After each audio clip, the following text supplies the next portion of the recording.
Good evening, everyone. I'm Laura Schifrin, and Chairman of the Townsend Housing Authority, and we are now calling our meeting to order of Wednesday, August 15th, 2018. We are located in the Selectmen's Chambers, and it is now 6:15. Roll call. Natalie, please. Natalie Call. Carol Toll. Laura Schifrin. Chaz Sexton Duranian. The meeting is being recorded, and we will now rise for the Pledge of Allegiance. I pledge of allegiance to the flag of the United States of America and to the republic for which it stands, one nation, under God, indivisible, with liberty and justice for all.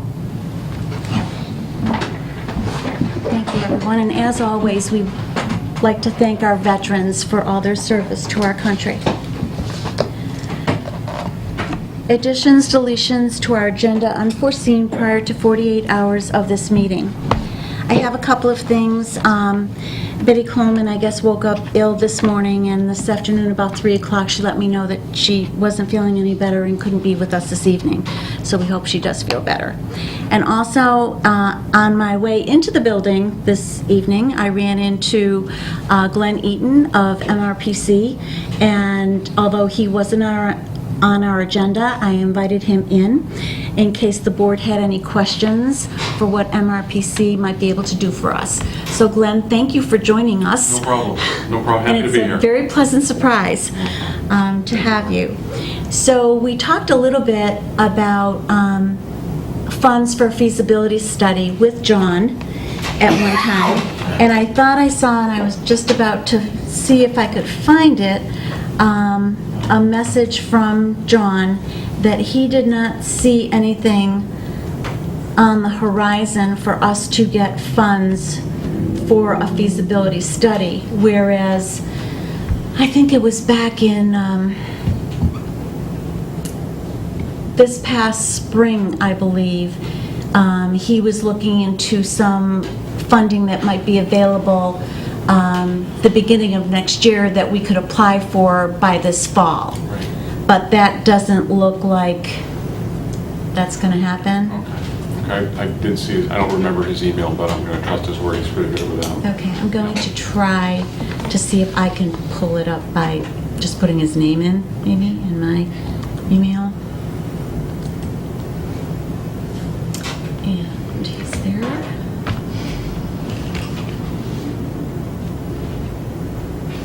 Feasibility study on June 12th. Hi Laura, I had sent an email to you in May about potential funding for a feasibility study. Please see email below. Depending on appropriation from the legislature for fiscal FY19, we will let you know of any updates that I hear. Now that was the one that I thought about, last May. And then the next one came May 16th. Oh no, that would have been after. I mean, before that.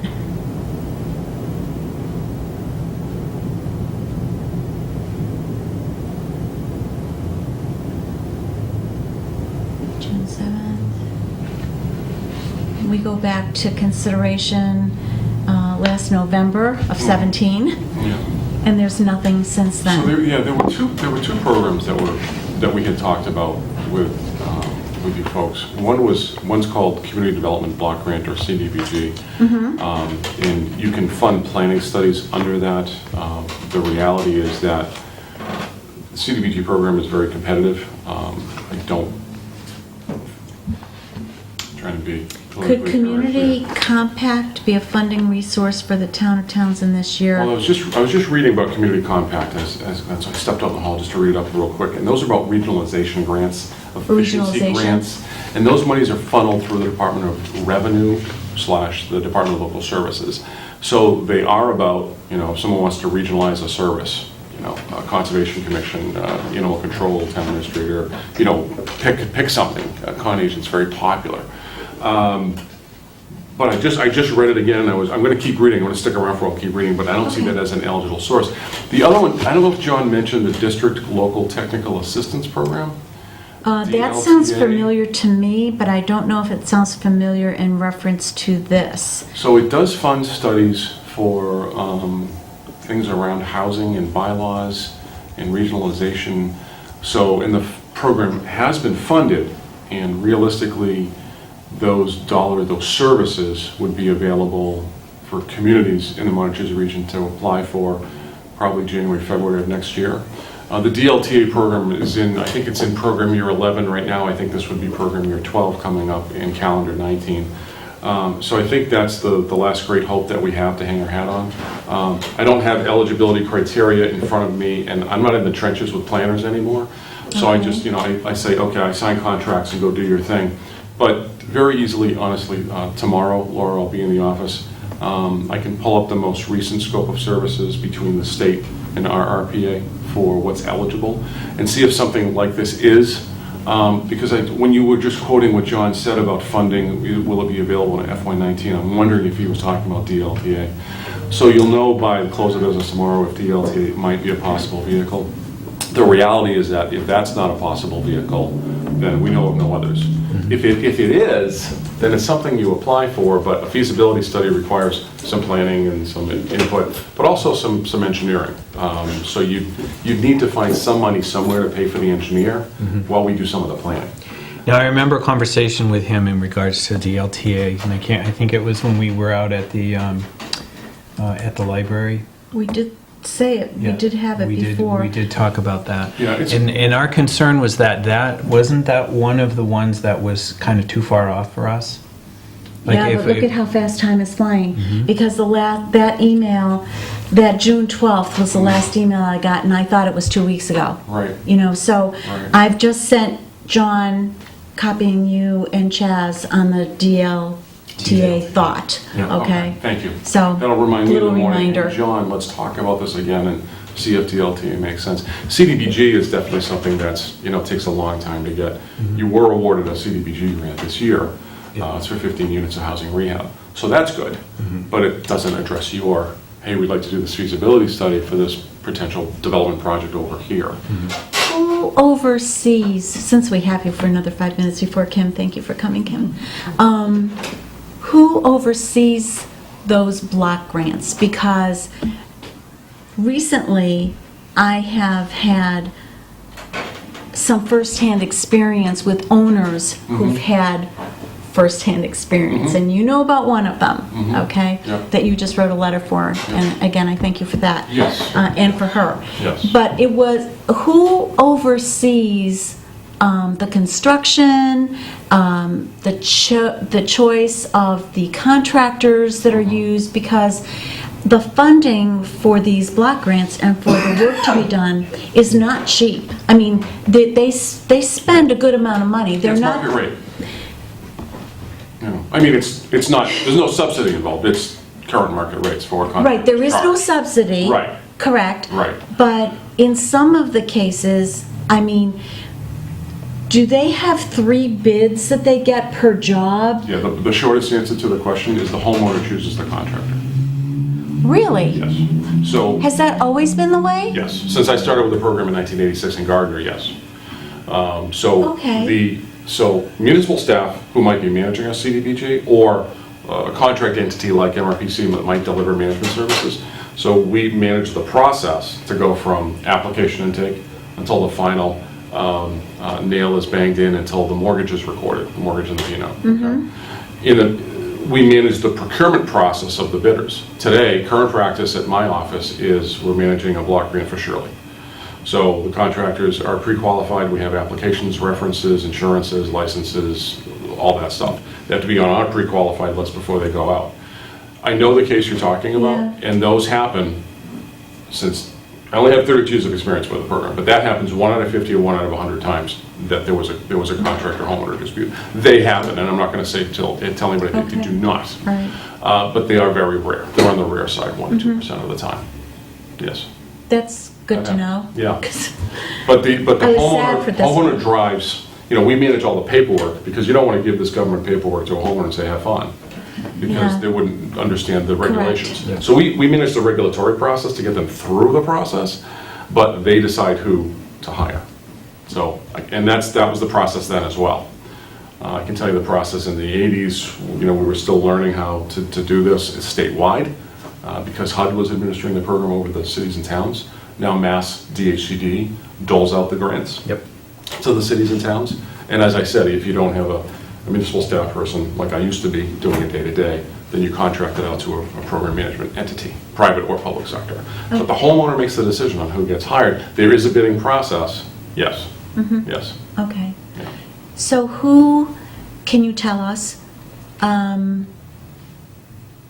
who from each town is responsible for signing off? Is there more than one signature? Is the process through the Board of Selectmen and then the town administrator signs? How? So the Board of Selectmen or town manager, depending upon charter, will sign the grant proposal that we write.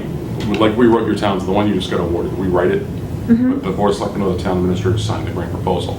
During the process of delivering housing rehab services, you have building inspectors signing off and plumbing and wiring inspectors signing off on the work.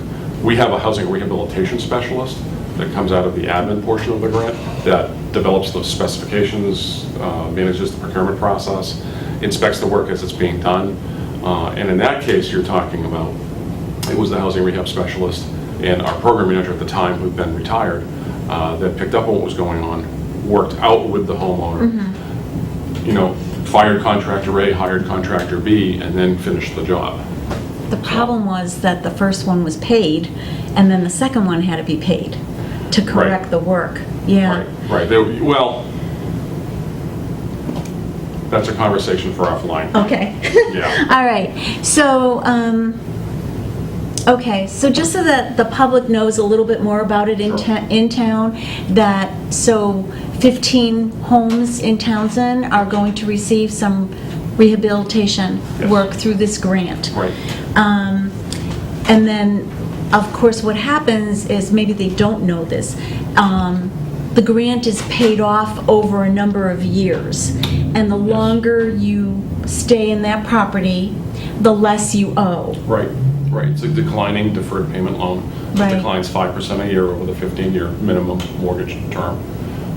And at the end of the 15-year, I like to say that the mortgage goes away, but in the real world, it has to get discharged. Somebody's going to pay a fee, and that's the homeowner. We tell the homeowners that up front. What the fee is going to be to discharge. Well, we tell them that they have to pay the fee to discharge the mortgage. It's up to them 15 years hence. Okay. But does it zero out at the 15 years? Exactly. Okay, so well, I mean, the Exactly. discharge of the mortgage, that you're talking a few $100s versus thousands of dollars Exactly. of work. Yeah, so it's definitely a great program for those homes that get this benefit that the town has been awarded this year, which is great, and we thank you for that. No problem. That's Thank our you. job. Thank you for asking. Okay, well, stick around as long as you like. Well, I'd love to have Kim come on. I'd like to hear Kim talk. Yeah, It's been a long time. I know you How guys are know you? each other. Good, nice to see you too. Kim, come on. You get the front A little row. bit, yeah, because I can come sit next to you. Oh, but really? It's way too far away to be back there to talk to you all. Thank you for coming. I know this is, Kim Craven is the chairman of our master plan committee, and certainly affordable housing, the housing production plan for the town is part of the master plan. And update us. So we've had a slow summer, I think probably like most boards and committees.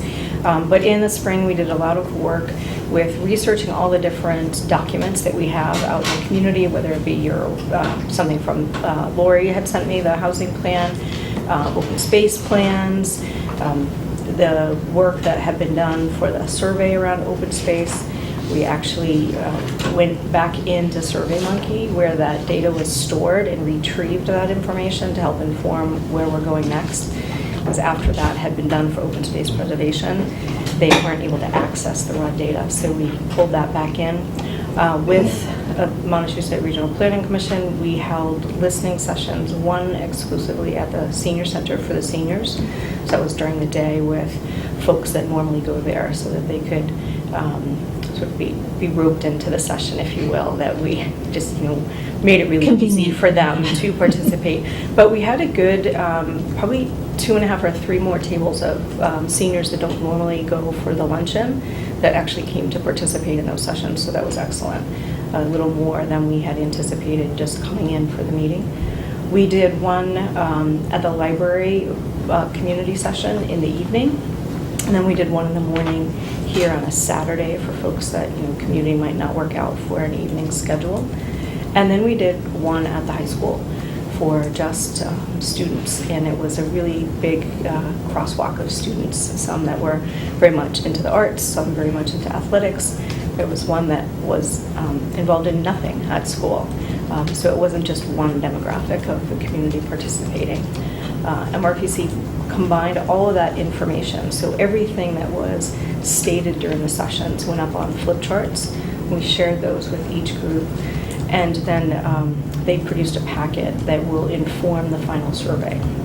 And so I gave you a little bit of the middle and a little bit of the end result. But right now, where our productivity stands is each section has been put out to subcommittees so that people can do fact-based gathering. We set up a template for the future master plan and have made assignments for everyone to go out and find everything that they can. We have different members doing different roles. So Don Hayes is the one that has the bulk of the survey. He's started to develop some questions that then we've taken some of the money that was approved at town meeting. Actually, we haven't taken that yet. We had a little bit of money left over from an initial $8,000 that was provided. That's how we did the listening sessions and secured the survey work. So that will be finalized and going out in the fall. It will be an online survey, but we have a plan to work with partners within the community to get it out to folks that wouldn't just normally go online. But for ease of tabulation of the survey, we want all of them to go online. Karen. So senior center or the library. Exactly. We'll put it out to the TVA to put out. Just over the past few months over the summer with the National Night Out Committee, we've amassed a huge email list of community groups that took a while. You'd think that it would be one-stop shop that would find that somewhere, but didn't know this before, but it does now, so we can get to all the different community groups and sports teams to get more people to take the survey.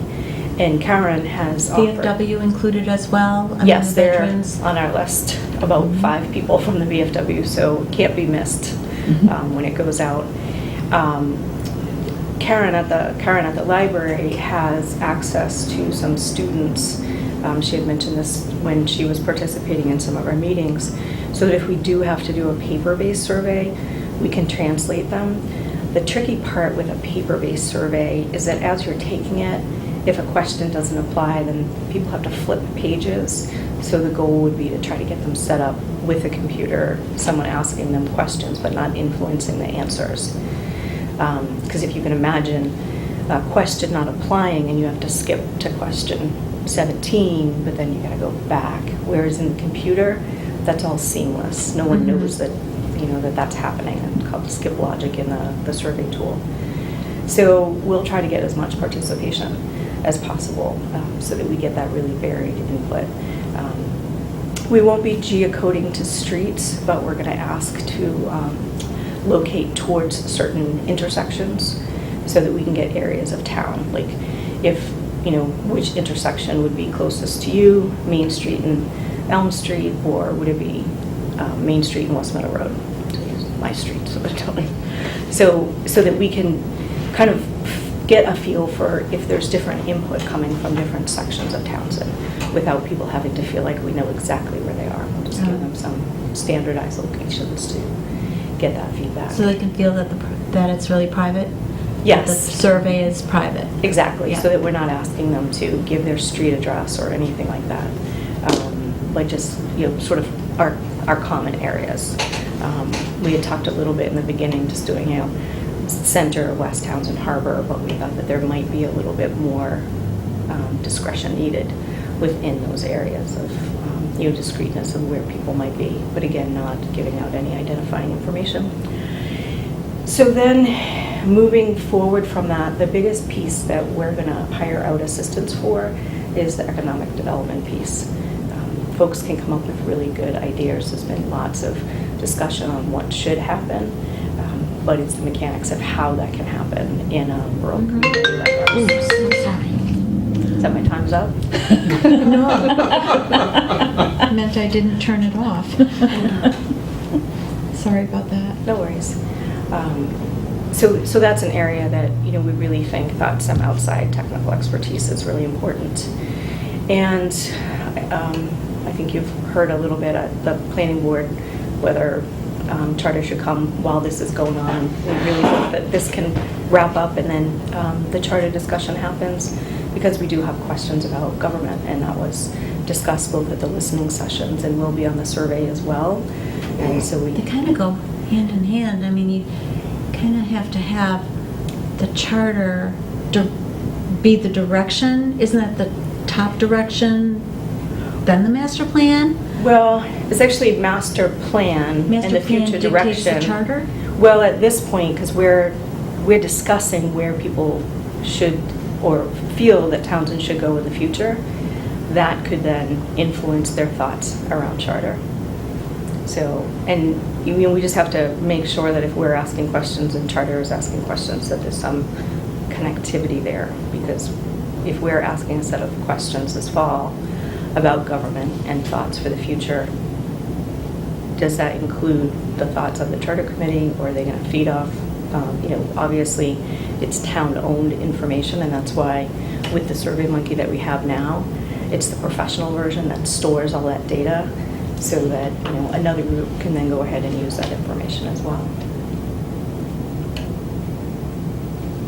Hopefully the charter committee convenes before you finish your survey, and then they may have some input. They might. I don't know the status of when they're going to start meeting, so we'll see how that goes. But certainly there's a whole chapter in a master plan about municipal government. So it would be, if they change the charter, but the will of the people was something different, then it means going back. There could be a conflict between the two documents. Right. I don't know that it's going to be the biggest area of input. I think a lot more of the comments around housing and commerce, open space, look and feel of the town. Now that's a bit of a bulk of what it is, and then access to activities, transportation. And how do you pay for everything? Oh, that's a huge question. Yeah, and well, that's where, as you go through the planning process, right, the visioning piece, then it's up to having the implementation. And one of the things with the past plans is there wasn't an implementation plan, and now that's actually a requirement of your master plan, is to have an implementation, because it's really easy to start putting things down on paper, but having that trajectory forward of exactly how this is going to get done. And I think a lot of it has to do with a little, what you were talking about, your grants, what other grants are in play with other different parts of the government and the boards and committees that really need to be visioned together. I think we do a lot of good work, but a lot of siloed work at times. Well, last night, for instance, at the planning board, I brought up, because I had re-looked at this, the housing plan that was voted by the town in 2015, was approved by the Attorney General's office, or whoever the top head is at the state that approves it, and then the implementation 3 years later. So it's a great plan. A lot of work went into the plan, and approvals and data gathering, survey. We had MRPC in 2014 came and helped us do the town roundtable meetings here, and then the compilation of that data went into this plan, plus the merging of what we were actually doing as far as what developers were, where we were in our housing counts, our affordable housing counts anyway. And then, for various reasons, we were stymied, for that time. But it's just proof of a plan approved by the town and then it doesn't get looked at again, or the charter isn't necessarily gone by, you know, or there's been a master plan before, and So it's not unique to Townsend. And I'll just say, for my consulting work, I do lots of strategic planning, and I usually say, well, you're hiring us to come in to do this planning for a year. Who's going to implement it? Right. And a lot of times they're like, well, we'll just have the plan. It's like, but the plan will go on the shelf. I know, So it's a lot that- of organizations. Right. Yeah. And, you know, that's municipalities across the country. So that's why it's nice really having the implementation plan that's required, so you can identify owners of the projects and what department does this really go under. And then the decisions, is it something that requires funding, or is it something that requires reorganization? You know, there's various outcomes that can come as to the answer of that, right? So not everything requires funding. A lot does. Right. You know, some just require different ways of doing business. Doing business. And that's actually what I was going to refer to in my next statement, you know, following up with what you were saying. The municipalities, governments, they don't act like a business, you know, because if you do a strategic plan in a business, they're very apt to follow that plan and do what they're supposed to do, because they won't reach their goals or their profits or whatever their visions are for the future. Whereas governments will have the plans, but then, you know, if it's mostly your volunteers that you're looking for to carry out your plan, how's that going to happen? You know, they have lives or jobs or families that they're not getting paid for this. However, they need the direction from their staff or whoever, and that's where you're putting your money into making sure this happens. So, and like you said, it's not unique to Townsend. It's unique. It's unique to government that they don't work like a business. Sure. But I think we've all been parts of projects in town where we have a great idea and everyone agrees it's a good idea. And let's use one that I think everyone would agree on. We need a lot of road work done here in Townsend. So that comes with a lot of money. Mm-hmm. So where does that come in the priority list? Mm-hmm. So that's part of, and that's just a simple example of how you have to talk about implementation is, are things phased in? Or is it the will of the town to raise taxes for a certain project? That's the tricky part. The visioning part is a lot easier. Especially now, since they're going to be seeing the cost of the school next year, you know, to begin. So that's going to be a tough one. And then when you have empty storefronts, you know, in town, that's not good for the town. How is the town going to address trying to bring other businesses in? You know, this has been talked about since I moved to town. So, and probably others who have lived here forever. But, you know, why have we failed in that? You know, why don't we attract That's a problem. more business? That's That's not fair. right. That's not something the master plan can solve. I think what we're all about with the master plan is really looking at our past experiences. There's a wealth of knowledge and years of participation in boards and such on the committee. We've really done, I think, a good job of getting the word out there. I was surprised at the number of people actually that came to participate in the listening sessions. And we have the survey, so we'll have lots of input. And I think we're doing the right thing as a town, that we invested some money into this process to hire someone on the economic development front. I think that's a really big positive plus that we need to thank everybody that was in the room that night for moving forward with that assistance. So if you're asking why, you know, we're looking at... I didn't expect an answer. Yeah, I'm we're just saying, we don't like, have it that hasn't answer, happened. but I we're have a question. looking So, towards that future. Implementing. So obviously the master plan is just about that, making the plan. Where does the implication, who says, okay, we're going to push forward? Who makes that decision? So how do we actually get the ball rolling? So interestingly enough, the approval of the master plan sits with the planning board, not with the town. So will it likely, I think the will of planning board is to bring it to town meeting and show it to town meeting. They have to approve it. town meeting has to approve it, as far as I know. Just the planning board. Just the planning board. Well, there was, I know, but, but what happened in the past is the past, but Oh. but it is the planning board. Not according to the state statute. Yes. State statute says planning board does it and approves it. It's, Right. as planners, I'm going to speak for Kim. Okay. You know, It's important. public planners, it's important to bring Yeah. it to town meeting, I feel, and my agency I think feels. we And I think have it's a done good that in the idea, past. And to get a blessing from town meeting, but it's not required under the statute. Yeah. okay, so if the planning board agrees on the master plan as presented, or offers changes, or whatever, but they agree on the plan. So the planning board does not have funds by itself. Does the planning board direct who to implement the Do they plan? ask the town for the money? Is So that's a really good question. So one of the things, Lori, that I had mentioned to you coming up to this meeting is interviews with folks. So we've divided up each of the past inputs to the master plan and assigned that to different departments that may or may not have had something actionable. We want to ask them, this was in the master plan, was it achieved, wasn't it? And if it wasn't, why not? Is it staff, is it money, is it time, is it competing priorities? So that we're not just dumping stuff down onto someone and then say, okay, it's the highway department, or it's the building department, or it's housing authority. It's, you know, what is feasible, what's been done, and what were some of the limiting factors of why things couldn't get done before. I think that's how we learn and grow and move forward on that, so that's a big part of it. And we're going to do those in interviews of 2. So different members of the master plan committee will sit down with the folks that we've mapped out to say, well, this would have been under this department or under this board or commission.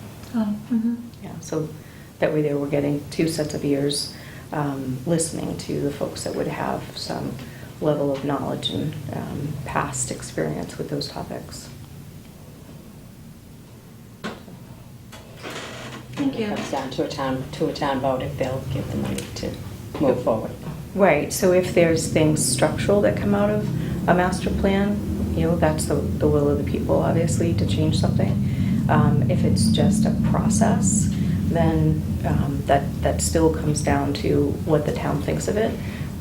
But I think there's different levels of implication. And I apologize if these are questions everybody else knows, but I've never been part of this. Does the master plan, is there someone from the master plan like overseeing what the planning board, once it's implemented with the planning board, or just the planning board, who's actually sort of the babysitter of the project to make sure that things are rolling forward?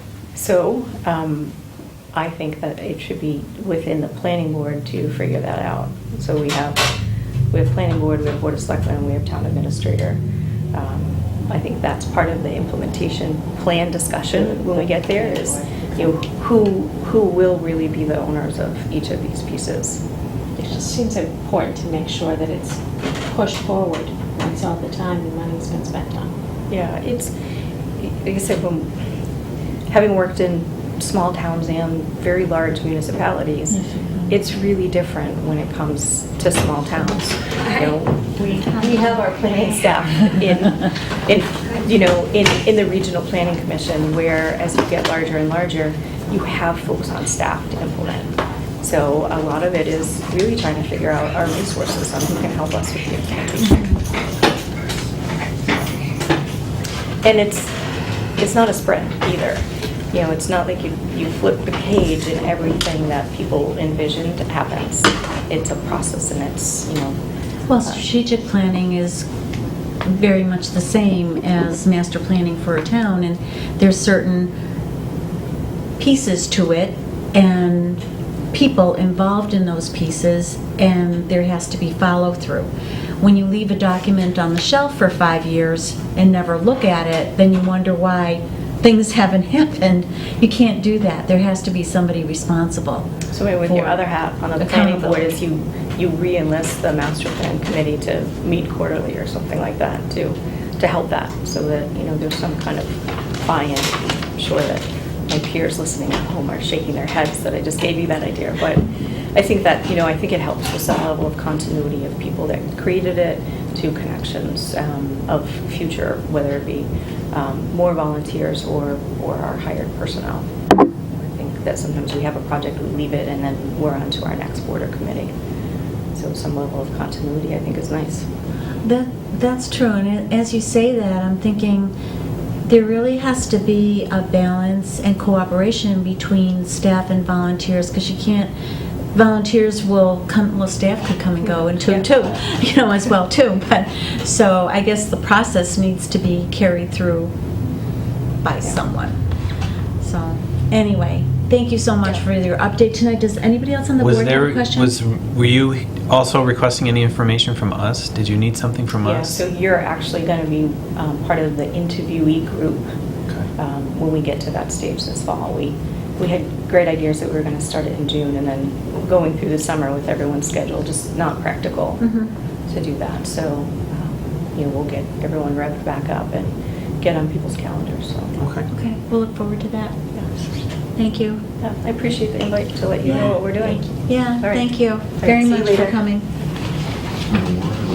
Okay, well, good evening, Sheila. I'm sorry I'm so late. No, you're not. I actually had you on for 7. We were trying to take care of Okay, some good. preliminaries Good. without you here, but it's so good to see you again. Good to see you too. I know. I feel like I've been in limbo for a while there. It was hard. So the last June and July of the end of session, the second year, they only sometimes give you 24 hours notice. Like sometimes less. They'll say they might give you the week. Like you could be on call, potential formal, potential formal, potential formal. But then sometimes they don't tell you the night before that you have the next day, and they never tell you when you'll get out. So you could get out 2 hours later, you could get out 9 hours later. So you don't know till the day happens. So unfortunately, you guys were having your meetings on every Wednesday.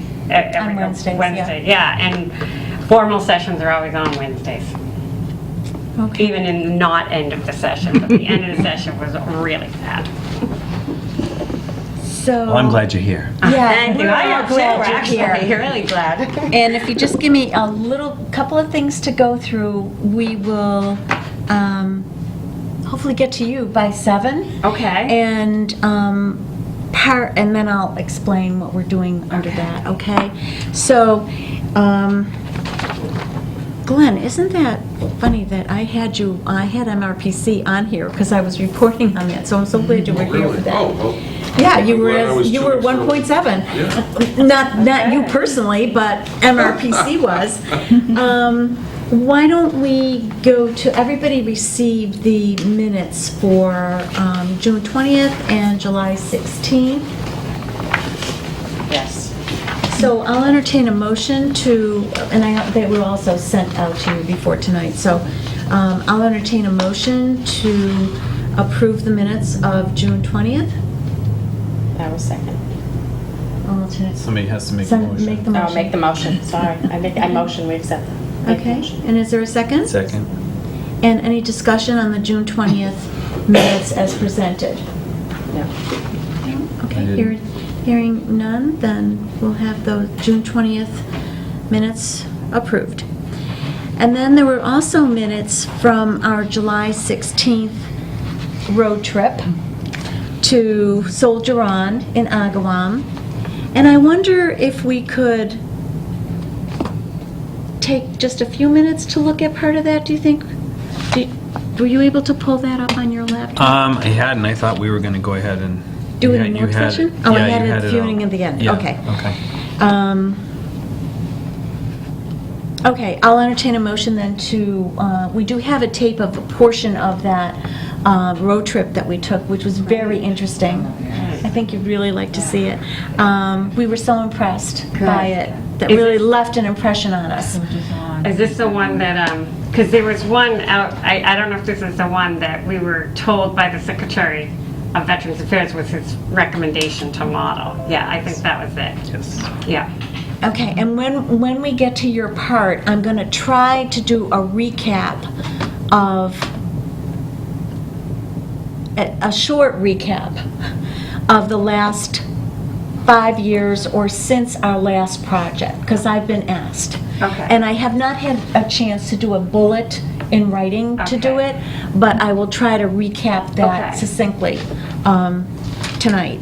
So I will now entertain a motion, though, to approve the minutes for July 16th that were sent out to you. I'll make a motion to approve the minutes. Is there a second? Second. Any further discussion on the July 16th minutes? No. Hearing none. All in favor? Aye. The minutes of July 16th are approved. The next thing on the agenda was the 1.7, but we've already given that report with Glenn while he was here. And then if we could briefly have a report at 1.8, Chaz, on the summary of what happened with Diane Glidden. Okay. And her moderate income unit. Okay, when I had met with Diane in, I guess, the land use office over there, and I had gone through what the zoning board had put down for what their opinion was. There was some question in regards to, it was a new build on the paperwork that came.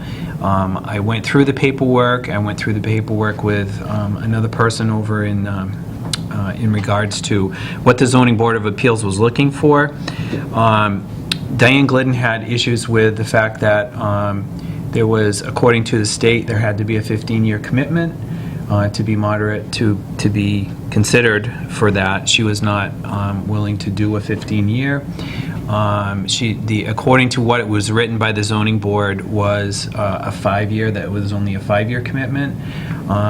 It didn't make sense for me to go through a formal application and submit it to the state, because the state won't approve anything less than 15 years, according to their what their regulations were. So there were some concerns as far as the paperwork was listed as a new build, and this was not a new build. This had been there for a while, and I think the zoning board was making that determination to clean up paperwork and make sure that things were done in a way. I guess something was approved, but nothing was ever really done on paper to have it approved. So Diane had decided not to go to put it on for Right. moderate housing. So she had taken our suggestions in regards to what would be market, what we discussed as market value in our meeting, and she took that as that's where she was going to go with that.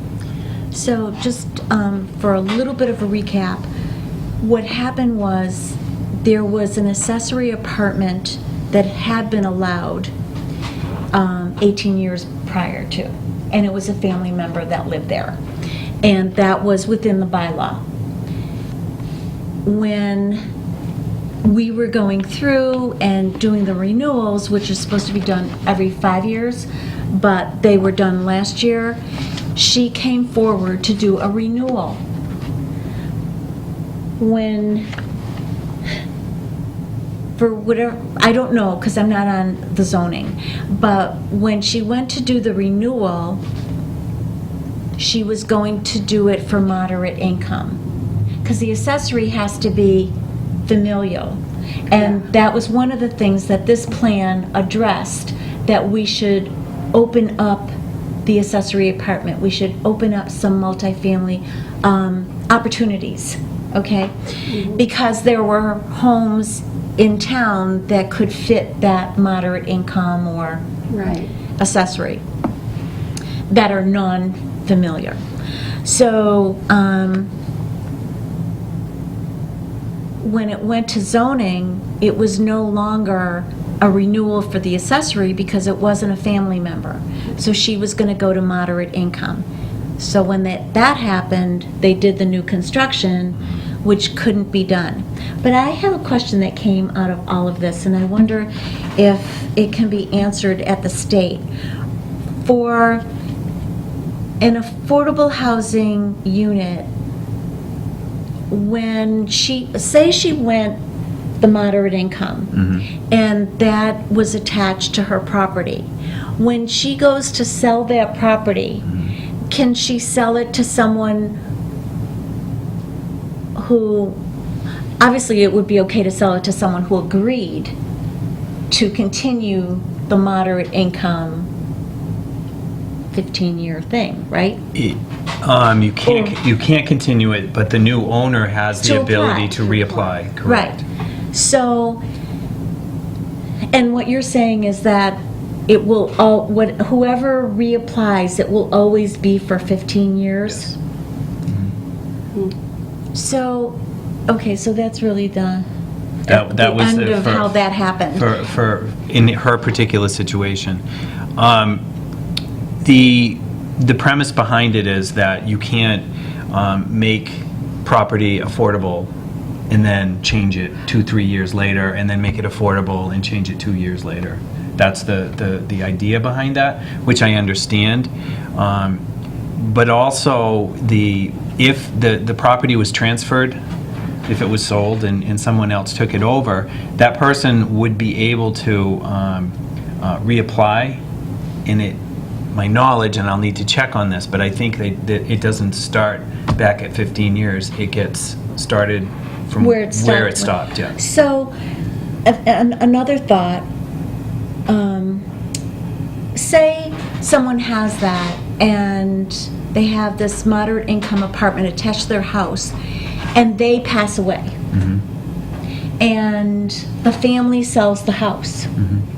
Does the family have to sell the house with that moderate income, or does that, because that person would have to reapply again, or does that unit then go away, Yes, as we have had happen on Yes. Coppersmith? yes. 2 of the units that we had went up for sale and could not be sold to an affordable qualified person, and they ended up going to somebody to market. I just, the limited knowledge I have maybe of Coppersmith, though, some of, it depends on how you obviously bought it. So if you bought it and you did it through the state program that has the provision that you can't sell it for Correct. more and all of that. Right. So did these units have that got sold Yes, at market? yes. They were all state mandated. They had it, and they followed the procedure Yep. to And say nobody that wanted to nobody buy it wanted at to. low value? Well, it's not that nobody wanted to buy them. Nobody fit the criteria for low-income Oh, housing. got it. That So wanted the after- property. Okay, so once you follow procedure and it fails, then it has to go Then- at market yeah, value. Okay. absolutely. Okay, and so after, and I think it's almost a year, because it goes to the state to see if they want to handle it. Because it wasn't sold here at the affordable Yeah. price with affordable people. Then it can go to market value. Okay. The state gives up and, you know. they Yeah, go to I market. have to be honest, I haven't looked at that CHAPA thing addendum for Yeah. a long time, and I didn't know how that worked. I just Yeah. thought it was kind of like, you'd always find somebody that wants to do it at the lower value. You would but- think that we could, Yeah. but it Yeah. didn't. And unfortunately, one of them really needed a rehab after not too many years. Yeah, you I think I know which one it was. Yeah, so, and then there was another one that I got to see recently that was actually in very nice condition, and I actually haven't looked to tell you if it has been, if it's gone under agreement, but I saw it like last week or the week before or something, and it was reasonably priced and in fairly nice condition, yeah. So I'm hoping that that happens and that that can stay in the affordable count.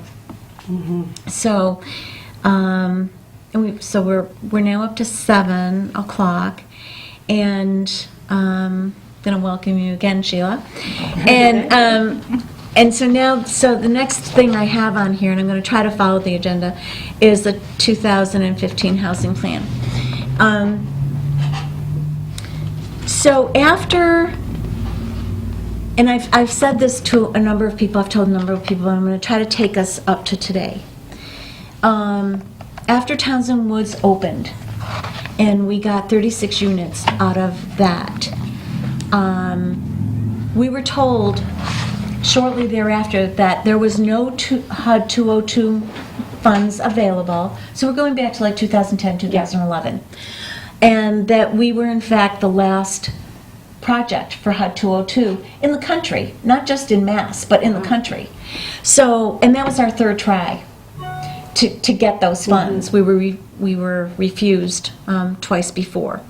So it was at that time, in 2011, that the Housing Authority said, we need to look at veterans' housing. So because for whatever reason, we didn't have continuous meetings, we didn't get the ball rolling for whatever reason, we ended up with talking to you about 3 years ago.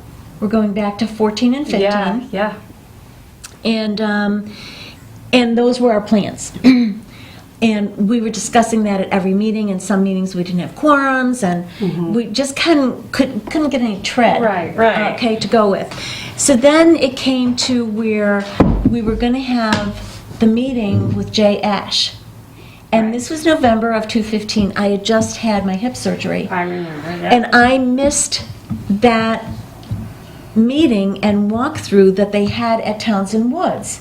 You were there. I was there, yeah. Jay Ash was there. Our town And administrator Secretary was Urena there. was there. The Secretary of Veterans Affairs was there. Okay, and so that was the meeting that for 3 months before, because you were part of that, 3 months before, we got excited about and talked about it Right. because the funding was going to be available, and we just And I think wanted I to- know sort of, after that all occurred, when I was sort of like, what the heck? Because I was trying to explain it on my own to the two secretaries.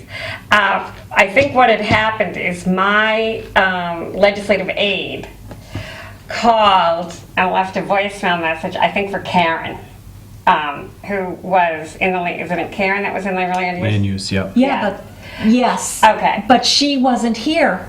No, she wasn't here. She was on medical leave at Right. that, But we did not know that. Right. And my aide called and said, just confirming that we're going to have Secretary Ash, Secretary Rainey, they're going to do a walk through the property and all that.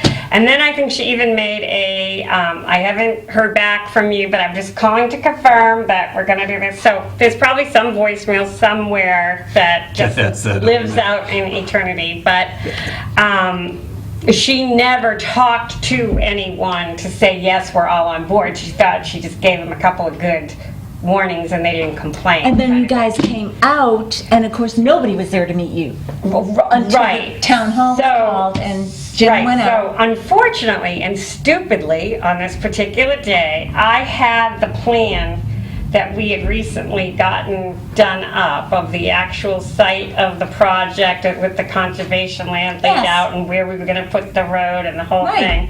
And we all got copies at one of the meetings, and I left it in my office in Groton thinking, well, they have it there, so I'll just use, we'll just use Oh. theirs. So when I got here, no one really knew where that was. And again, because Karen was gone and everything, and so we started going through the files and trying to find it and trying to call her, and it just got kind of And crazy. you couldn't be there, and I was on my sofa. Yeah, I couldn't get in the I know, car, it was driving. it was just a mess. They were fine. They were really fine with it. Well, we need them back. Okay, so this is the thing. Both of them have approached me in the last 2 to 3 months, and both of them have asked me, how is that project going? Do you need any help from us? Yes. And I said, I haven't been able to get to the meetings lately, so that was going to be part of what I was going to say, that both Secretary Ash and Secretary Urena have said, let us know what you need. Thank you. Well, boy, gives do we me have an some update hope. for you tonight. Maybe I shouldn't have come. No, No, it's good. no, this is exciting. There's candy anyway, yeah. Pass me the candy, I'm not eating it. Okay, so let me get one over to that. So why don't we, so that was November of 2015. We Yes. lose the staff person that was helping us, our land use coordinator at the time, Karen Chapman, was on medical leave. Right. And then when she came, and so was I guess. And then when she came back in March, February or March, it was like for 2 weeks. And then she was gone. Okay. So we have been without any staff assistance of any sort since that time, since November of 2015. Right. The good thing that's happened since that time is that we now have a full board. It took us about a year. Can I add something real quick? For that time? Yeah, for that time period, after that, when you guys came and met, I was approached by, at the time, the chairman of the Board of Selectmen, and said, we need to meet with your organization because we want to get a quote for the feasibility study for what you guys are looking for. Which to me was like, it was very quick. I forget when the meeting was, but we went out, and I too had those same rolled up maps and things that we had all drawn on and stuff, and I brought it out because the chairman of the Board of Selectmen at that particular time said, you know, I need all the information for the last 2 years for what you had, and I said, well, what for? You know, and I wanted to be present because I was the one that Right. can sort of represent the board, Right. you know, at that particular time. So we went out, we met, we talked about what we are looking for a project, and we actually got a quote for what the feasibility study would be at that particular time. And the reason why I wanted to put that in there is because that's really the last formal kind of gutsy thing we did at that time, and it was in 2015. Well, my impression when I had talked to, I forget which of the two secretaries said that, but they said often, and that's when we started doing we had some of the different property management for veterans properties come in and talk to us and such. My understanding is sometimes that's part of their bid, is to cover the feasibility study. Right, so, so That's what I was told. So to recap after that, Chaz did work on, with your help, in the 2016 Yep. year, to become our state rep. Yes. Okay? And so then it was still trying to fill our seats and actually understanding even what our seats were. Right, we were- Because it wasn't until he was sworn in as state rep did we know that we had a vacant seat since April. Which I think they hesitated to do because you were not a minority woman. Yep. Yep. They're That trying time to for put my minority appointment, communities, yeah. yeah. I didn't know that. It's all right. Oh, well, okay. So it was a They little. did put Charles instead of Charlene, so I'm okay, right? I wasn't gonna lie. Okay, well, But anyway. we got it through. We're thankful that that did happen, because now we do have a resident appointment Yep. that was filled. She couldn't be here tonight, but that was filled. And then we had another resignation of someone who could not attend the meetings, and now we have Natalie Call, who was appointed a month or so ago. We had actually had 4 people who submitted their applications. We had an interview process here at a public meeting, and Natalie was voted in unanimously by the board. We're Facebook friends. So, yeah, so we've come a long way as far as the board, and Carol was elected in a little contested their election, and yeah, she was actually a write-in. She was a and got write-in lot vote of for- write-in votes to have this seat. Kevin Smith, his term had come up. Yeah. And it was an election year, so that was a write-in, and Carol. And he couldn't do it. Yeah. So Carol's been on since the end of Good job. April. Thank you. So that kind of brings us to, but before the board being filled, and with you beginning in 17 of June and July is when we started, and those meetings are all taped. We started seeing the Veterans Inc. Yep. We saw, we actually had an architect out too, and From sorry, I forgot his. Studio It was One. so good, Studio One. Yeah. We met had, with We had another group. Laura The same way we had Schufelt Veterans Inc., I from think that Mass was it. Housing Partnership. Mass Housing Partnership. Now, that was the one that wanted us to sign a contract that week. Right. They were going to send us the contract, which we could not do. Yeah. And then after that, we had, was Soldier on the list? Veterans Northeast. Right. With Randy. Oh, Randy yeah. Carter. That was, Okay. and then Shoulder On was And then after What's the that. name of the Northeast Veterans guy? 'Cause he's Randy Carter. Randy Carter, but there's another one. No, there's another There was one. another one. I only Randy have his Carter one was, card. the Randy one who Carter does was, the Haverhill property that had the, remember he had the transportation to the Yes. VA hospital? yeah, Yes. well, Yes. Randy was his manager. Randy, Oh, the person who okay. came with him was and I'm sorry that I don't remember I his just name had either. Randy's card. Okay. So, but Randy was the manager. So in essence, we have been working, interviewing, talking Right. about, when we've talked with MRPC about money for the feasibility study. Right. And I want to say, and I've been busy at work myself, and I have not re-looked at our June 20th, no, it wasn't June 20th. It would have been the June 6th meeting where we had Soldier on here. Yes. Okay. And In the Great Hall. I did go In the over Great the Hall. YouTube video, and I apologize for that. But I did leave, I read my notes, and I did say that, we pay, it says on my notes, we pay for. the feasibility feasibility study? study, which And I was like could have 35,000. sworn I heard him say that they would work with us on that. They say they don't pay it, or they do? I wrote down that they don't, so we Don't have to or do? watch now. Well, here's, No. can I They encapsulate do, all of which that? changes things. With Oh, all yeah. with all of the organizations that we have looked at, we sort of came up with a punch list of things that we felt were important. We were concerned about the feasibility study, who pays for that. We were concerned about the amount of land, how we're gonna do that, where we're gonna get funding for all of Right. this, what we could put forth to the townspeople to get a positive vote for it, Right. and all that kind of stuff. And in that punch list, when Soldier On came on, they like ticked everything They right did. off, all right down our list. And in that list was one issue that I thought was, to me, the most important, is that the way they have it set up is that they are paying taxes to the town.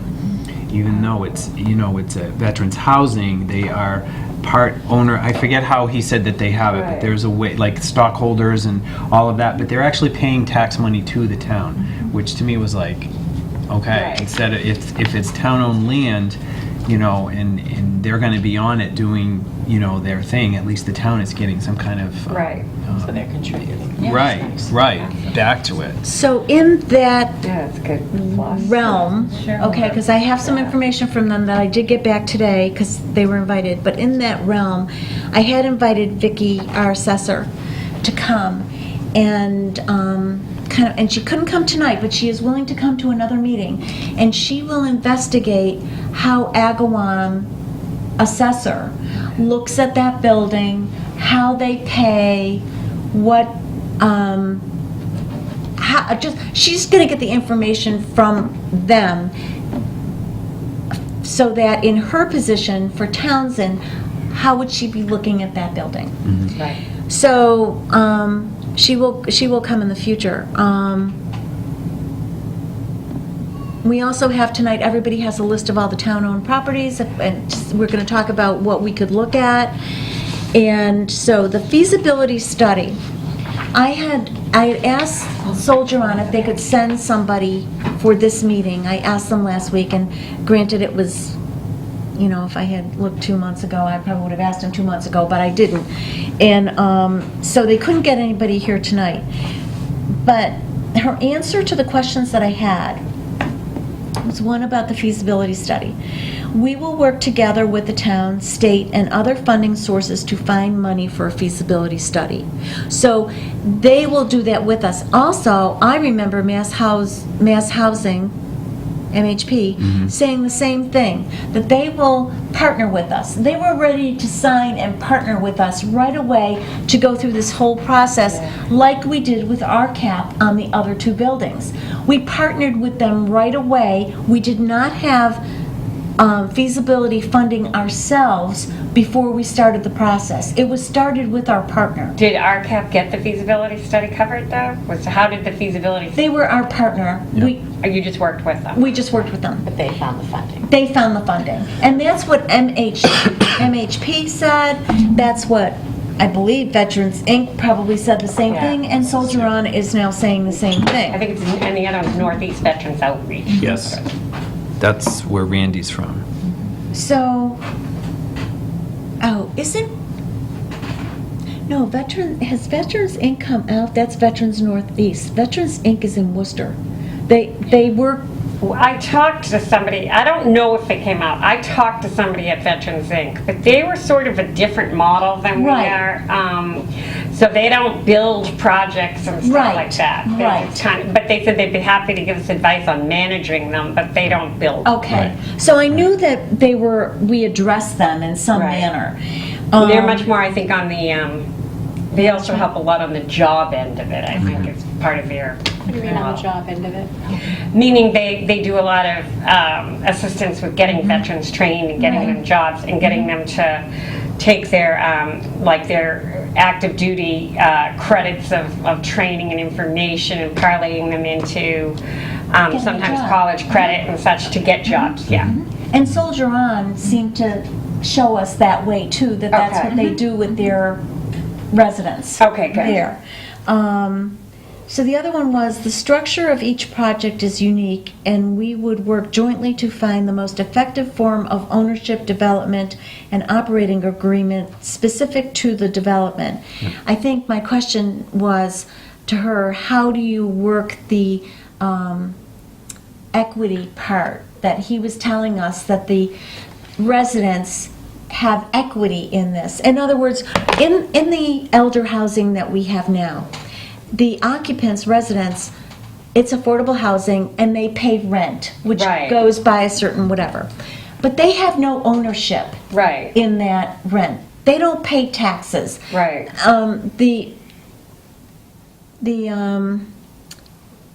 The elder housing now does pay taxes, or I should say, a deferred payment in lieu of taxes. They're far less Right, what it would be if we were actually assessing and getting taxes on that building. right. What we have in return is the fact that we have affordable units Right. counted.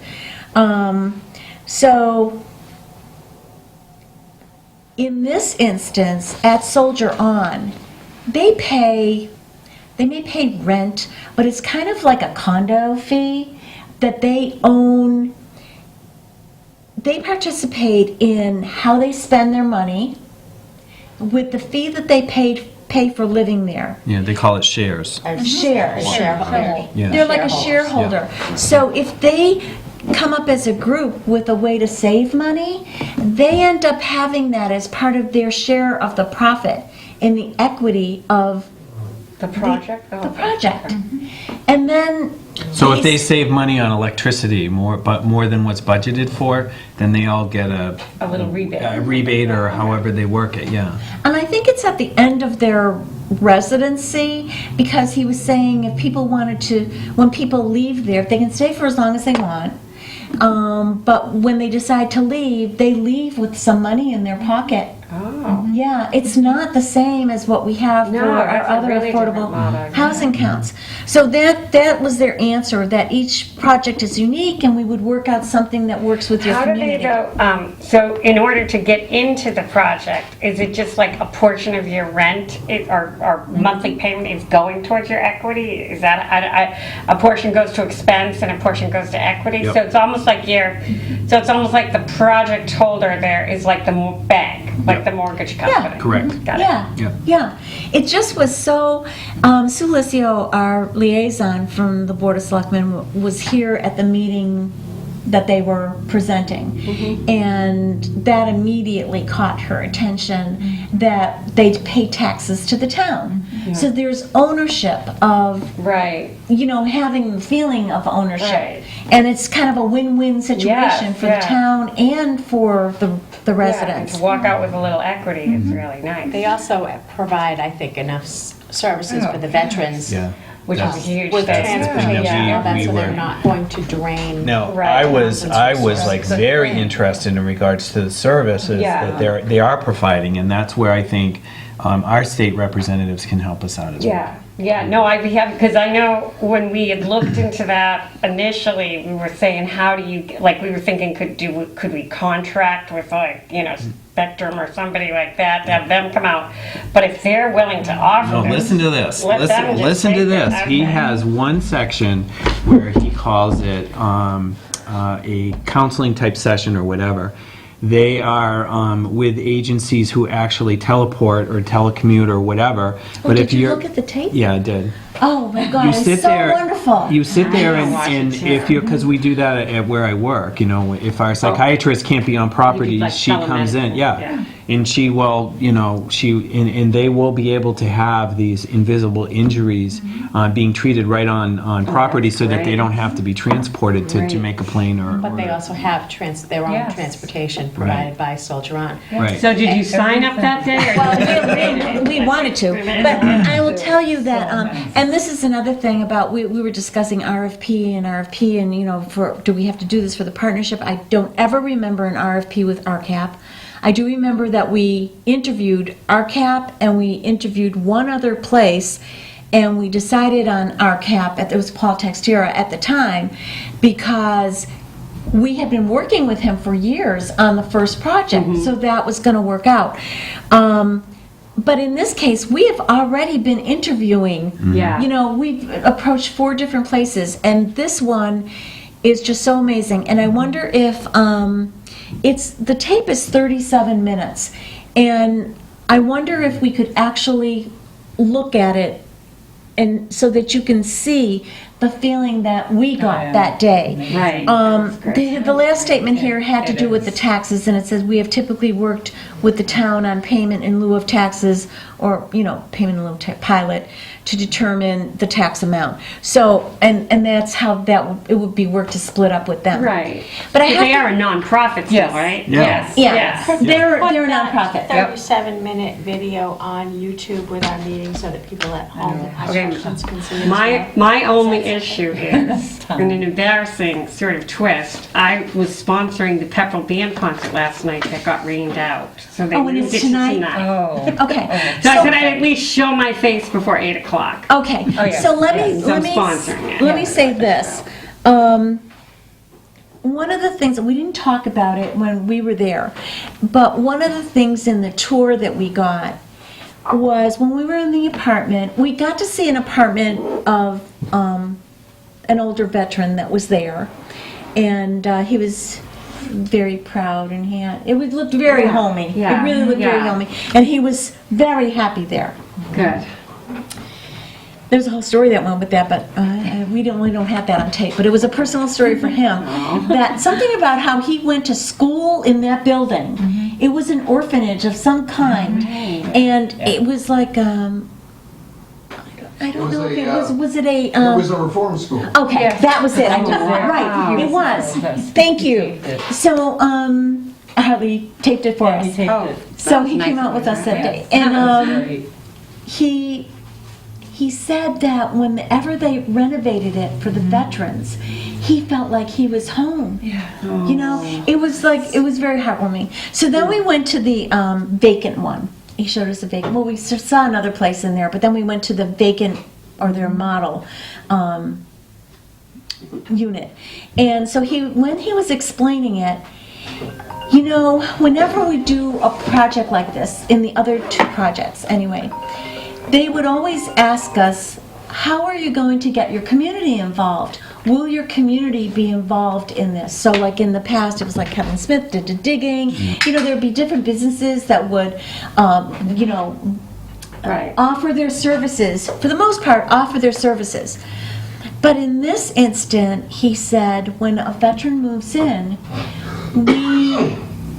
they don't furnish the whole thing, but they give them like sheets and blankets and a pillow and silverware and you know, whatever, like to stock the pan, you know. Right, and I thought right. to myself right away, I thought, oh my God, the whole community would get involved That's in what I that. was going to say. They pay for all that, or Yeah. do people donate that? I would. You know, think it's both. you know what? I don't remember him saying that. It certainly didn't look brand new, you know. So I'm thinking that this was donated. Yeah. That they either got it from churches or they got it from, you know, just the community themselves, because everybody always has extra. And Right. so when they stock the kitchen, they just do like 2 of everything. So if Right. they had they'd have for themselves, and they had if they had a guest. Right.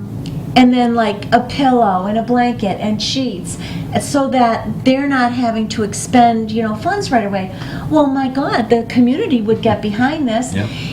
One of the questions that was asked of me in the last couple of days by some in the community was, well, how do you know we have the need?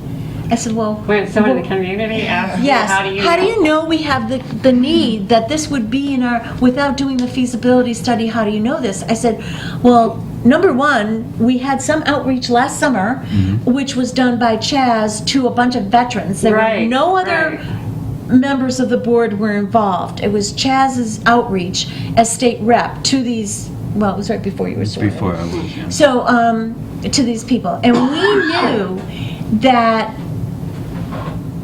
we were going to fill 50 units. If we could build 50 units, Right. we're going to fill them, because Right. there are hundreds, if not Right. thousands, that need the housing. Oh, absolutely. And with any of these projects, it's not just Townsend. I mean, you just approached Townsend with that. And these things... And we were told that, right, Chaz, that it came out to over 2,000 in just our circle. Right, that's what I mean. If even the 50 that you filled in Townsend said, I've changed my mind, you'd have 50 Oh more my right God. behind them to replace. It came out for, between Ashby, Townsend, and Pepperell, it was somewhere in the vicinity of 900 and some odd.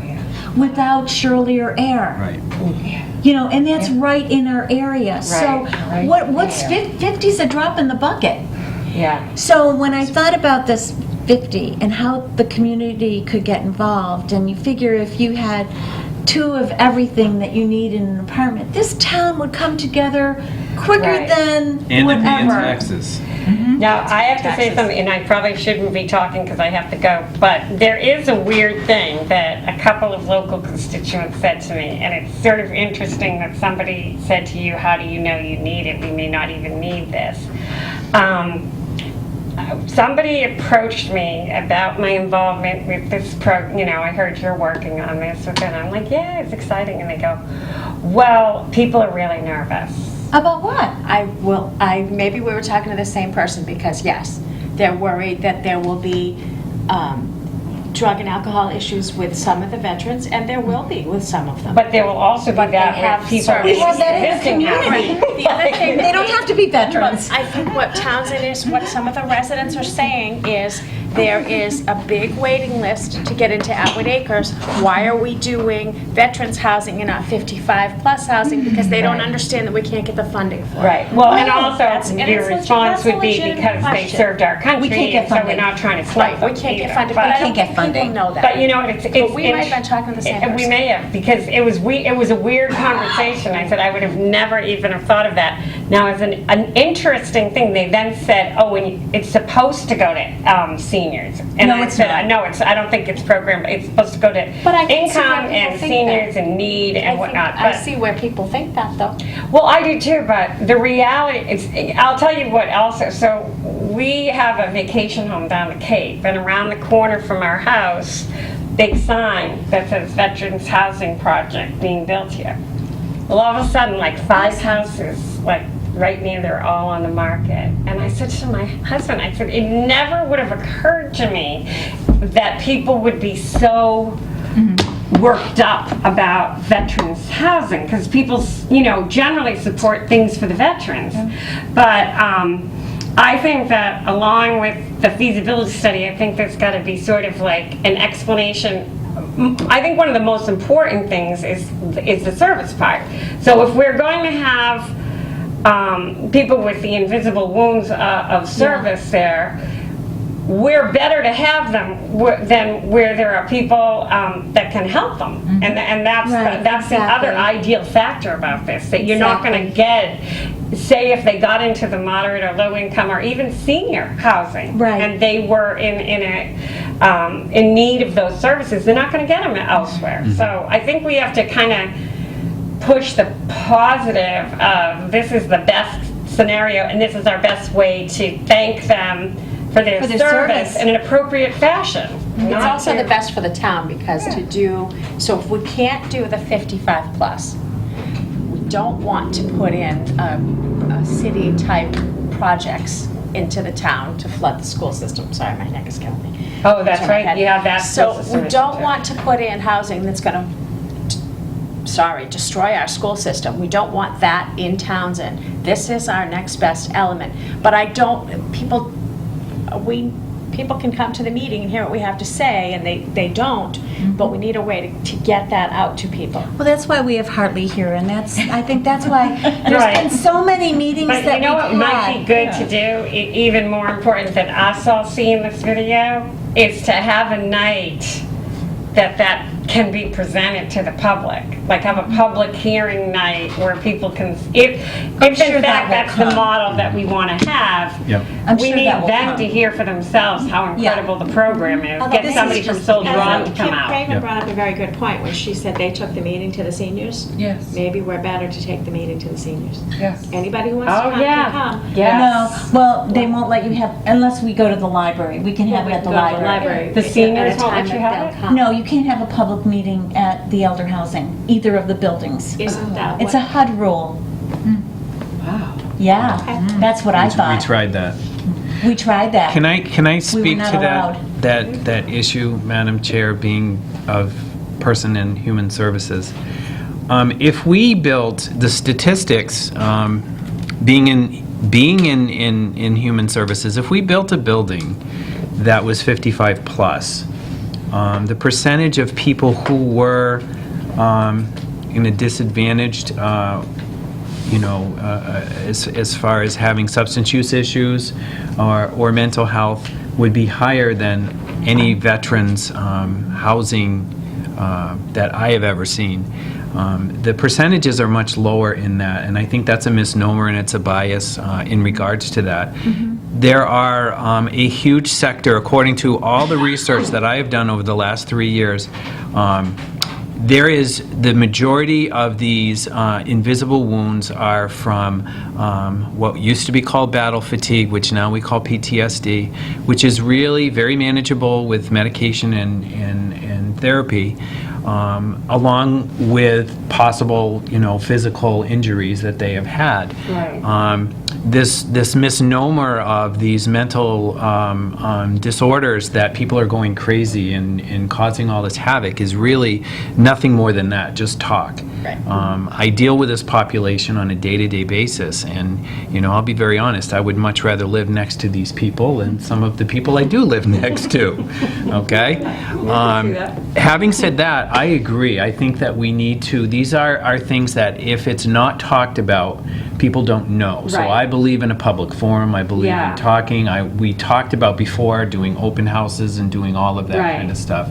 That's the important Right. part. And I think it's important to, and I'm looking forward to seeing the movie of Soldier On, but I think it's important to get people to see that, but also to get the people from Soldier On, because they're really the ones that can give you the statistics and the results and the success stories and Yep. all of that. And The gentleman that we spoke to would be more than glad to do Okay, that. good. He was Okay, awesome. good. Yeah, so that's what I just think, and because even though, thanks to Hartley, Good day if for this that. is accessible to all, people don't, they hear bits and pieces and they hear it from somebody else, so, I did tell Secretary Rainey that, and he was not happy. He's like, you have got to be kidding So me." people And need I- to be educated, and we Yeah. might not like it, but they're still entitled to their questions. and No, their I opinions. think he was No, I just like understand. horrified. I said, I don't think that's particularly what's holding up the project. We gotta Do you work think they through would that. come out if we had an open forum one night? Do you think they would join us as well? Yeah, If I the gave only you thing enough is it's notice? hard to get them, they both live in the Boston area, the two secretaries, so getting them at night is tougher.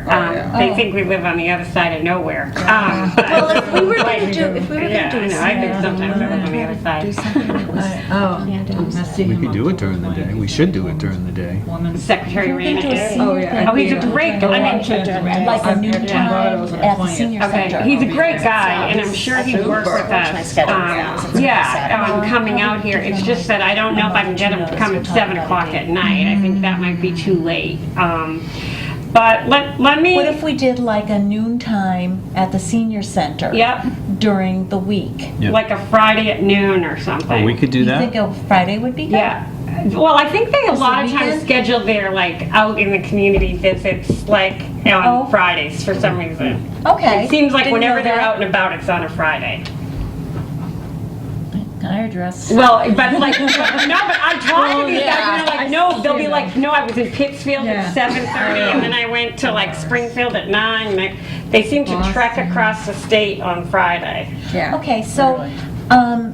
in our work session now, you know, because I know you have to go for 8 o'clock, we'll discuss a couple of dates. Yeah. And I'll throw them back out to you. I will Okay. first find out if the senior center's available at noon on those days.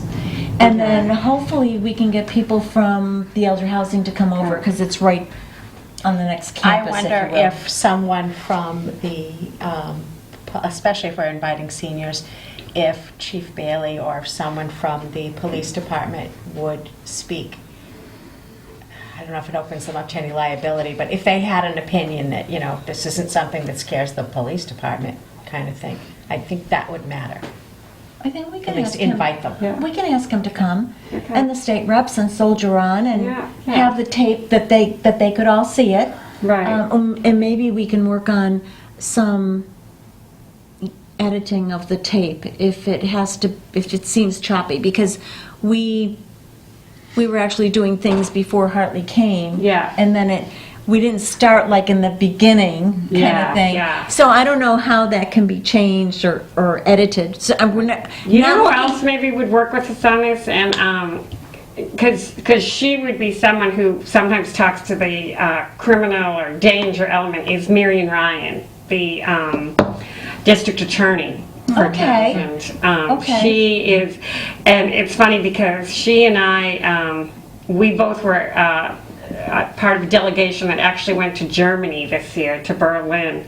Okay. This sounds weird when you say it out loud. We went to Berlin to learn how to run prisons better for juveniles, and I'm thinking, we're going to Berlin? But anyway, they were telling us they do it really, really well, and they have this like kind of, they've been on 60 Minutes and stuff. I'll tell you the whole story later, but what I can tell you is that Marion Ryan was very astute in any kind of red herrings or you know, false positives and stuff. She's very good at like really getting to the truth of different things. And I also think she would be somebody who would have some statistics, because we do have the Veterans Courts programs, and she's, you know, very familiar with that, especially in Middlesex County. So I think she could talk about, I mean, I think most of the Veterans Court people that have been in there, it's more drug and alcohol than anything else, I think. It's not usually, you know, it's certainly not murder or something. Yeah, You know, yeah, yeah. it's mostly substance abuse issues, I think, that they're being treated for, so. And the percentages of those are not very high, you know? Well, I mean, the percentages in society are higher. pretty high, Yeah. right? Yeah, so it's just a microcosm and not as disproportionate as people think. Correct. But she would be somebody from the law enforcement perspective. She might be able to get someone to research sort of the PTSD sort of elements and how it affects communities or anything like that. I don't know, it might help. Do you think that a September date might work Yeah. to get the word out there? So looking at maybe the 14th or the 21st, those are both Fridays. I think that's too soon. I think I would say October, now that I say it, because we have to get the schedules cleared of all these people. So I would say no earlier than third week of October.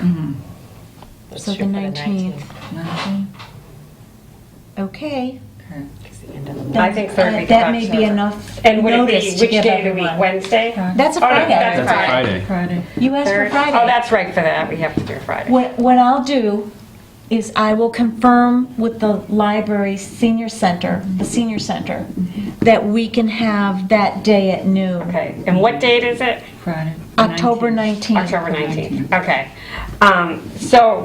So you'll confirm that first, you'll let me know, and then I'll try to get the two secretaries and see, And even if Ryan. Marion Ryan can't come out, if she can get her staff to do some research Gee, on that would any be kind of good. statistics of Okay. veterans' impacts on neighborhoods and Okay. communities. And I mean, it's almost embarrassing to ask her, but if it's an issue that we have to address, Right. we probably should get some data. Okay, so, I think at the same time, if we bring up that as a community, we'll need to come together and help some of these people. Townsend's not real strong on getting along when things are good, but when there's a problem in town or something needs to be done, they are very good at pulling together. And if you get them on board with it, there's a way for them to help, they will help. Well, that's true. I think that's true. Maybe we should make it right before Veterans Day. No, well, then I would do a that's big pretty Veterans close. Day talk. That is pretty close. October Yeah. 19th is pretty close. Yeah, no, I think we can parlay that Veterans Day thing in, and we need our veterans to come. Yeah. We need veterans to You're come. on it. Well, not No, you just have to one, bring your we need friends. multiple veterans to come. We have To to bring your friends. Yeah. I don't have any friends. No, but I mean, we need them to all come They will. and really sort of state why they need this. Of course we I think need that's it. important. I mean, Yeah. I'm one of those veterans that lives with, I'm in the community. Yeah. I have a the perception we have of veterans, that's way in the past. You gotta forward and move on. Right. I deal with my issues, you deal with yours. You wouldn't know I was a veteran unless I told you. Why? Unless I have a plate on my car. You can't judge a person the way they are now. And with Sojourn, I might say, with everything they have there, they have all the services there. I mean, you gotta remember, every 22 minutes, Yep. a service member commits suicide. That's what I know. So with that being said, at Sojourn, they have the ongoing help that they That's what's need. crucial. And people are actually being looked at. We're not being covered up and saying it's gonna go away tomorrow. It's not gonna Now, happen. one thing too that I was curious about, I think I'm gonna not make Pepro. They're just gonna have to remember what I look like for next year. I don't know what to do, because I keep having more questions. But my other question was with regard to the so if Sojourn has services or, and maybe not the telemedicine thing, but I'm imagining they'll have groups, they'll have They do. lectures and things like that. Can other veterans in the community that don't live in the complex utilize that, or no? They have the VA, and they also have the veteran service officers, as you know, with. Right, but They do have No, services. they said about, Yes. they had buses, they would give transportation, they Yes. would pick them up from different places. Yep. It wasn't just their No. building. No. No, but I mean, if they'll help the people that live there go elsewhere. But Yes. but say you had community members that were veterans that would No. like If to be they were, part- no, he did say that Yeah, if he they did were say that. having some kind of like you said, a conference or whatever, they would go out and help, They the- would. Yeah, the Okay. vehicle is part of the community. So I think that's important too to the community to know. Yeah. These people might be residing there, but all veterans in the community are going to gonna have this benefit. access point. Right. Yes. And they're going to try to, well, they will try to get for on-site services, like if they needed blood draws, monthly blood draws or all that kind of stuff, they try to keep it on there. But if they do have to go to Bedford or Jamaica Plain or wherever Right. they need to go, they will transport them. Right. But say they were having a flu shot clinic for Right there. veterans, they all. Right there. Well, they have the hospitals in Leeds now too. You get Northampton, you get Leeds. So you're not just going toward the Boston Right. area. You've got Worcester, you've got Fitchburg, Right. you've But got I think, all doesn't these Townsend places. generally have to go to Bedford? No. Aren't they Middlesex? I go to Brockton. I go to everyone. Oh, okay, I go to okay. Lowell C Block right Oh, I here. thought you had to go by your. No. I think they have Manchester. expanded No, the wherever you want. options for Yes. veterans now. Don't some go up to New Hampshire? Yeah, for you that? go to Huntington, Huntington. you go to Yeah. New You Hampshire. can go to Vermont. You can go to White River Junction. Yeah. They tried.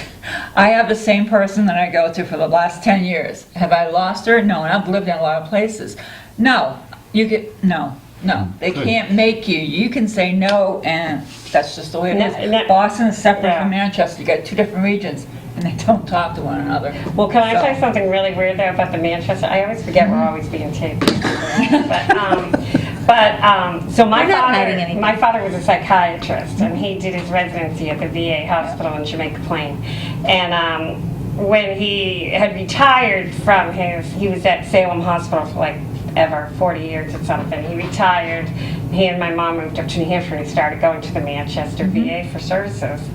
So he was talking to them when they were there, and they're like, wait a minute, you did your psychiatric residency at the VA? And he's like, yeah, like in 1963, whatever. And they're like, we'd hire you. And he's like, well, I'm in my 70s, they're retired, like, and they're like, we'll give you whatever hours you want.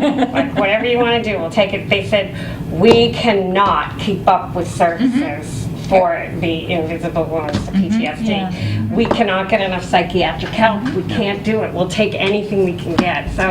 So the need is, like, he was floored. He was like, well, I'll think about it. And then we're like, you're not going to work in Manchester. But he's, it just wasn't feasible for him at that point. But But the need is there. But the need is there, for sure. Of course. And you've got different organizations like Project New Hope. Yeah. I go to their retreats all the time, and then you've got the Massachusetts Women's Veterans Network. They're always doing things. The list goes on with the VFW, American Legion, DAV, VSOs, in the state of Massachusetts. We're lucky we live in the state. You've got more services. I pick up the phone. I'll wait. Never calling on Monday. But I'll get an appointment if I need it right away. And I have. The only thing I'm mad about on the new, we did another veterans bill this year called the Brave Act. And so, as an act of kindness to me, part of the Brave Act was to name the Devon's Military Museum the official military museum of the Commonwealth, which would help us get funding for the Devon's Military Museum. And somebody from the National Guard saw it and complained. And so they were ultimately going to build their own museum. I'm like, but they don't have one yet. And they invited me to come out and see what they had for things for their museum, but they took it out. They had to take it out. Too much pressure from the National Guard. Wow, I know, I was very disappointed. that's sad. Yes, that's very sad. So if you're gonna hang with us, that's the next thing on our agenda is to view the tape.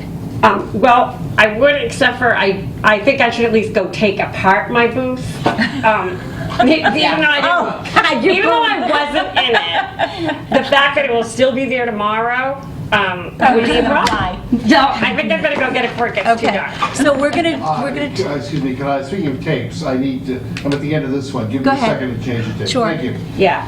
No. Do stuff for other people. I think it really kills you. It does. Yeah. It's comfy. Well, that's what people don't understand. Thank you, Hartley. We're back from our short break and thanking Sheila. I'm so sorry this that I'm gonna run and get that tent. And I'll be back to you as soon as I can on that Okay, October 19th and if I can date. just, and maybe I can just come and borrow the tape for an hour or so, watch it in my office, like I don't want to, cause everybody else a hard Well, time. we have to figure out what we're gonna do with the tape. We'd like to get it on YouTube Okay. so that everybody could see it. Oh, yeah. But, yeah, Well, do we know how to do that? We do, okay. yeah, so Okay, I'll let you know. Okay. I'll let you know. I don't know. Well, we know people to do that. People that do that. We know. We know how to do it. All right. Okay. Thanks, you guys. Bye. Thank you. Take care. Bye, Hartley. So,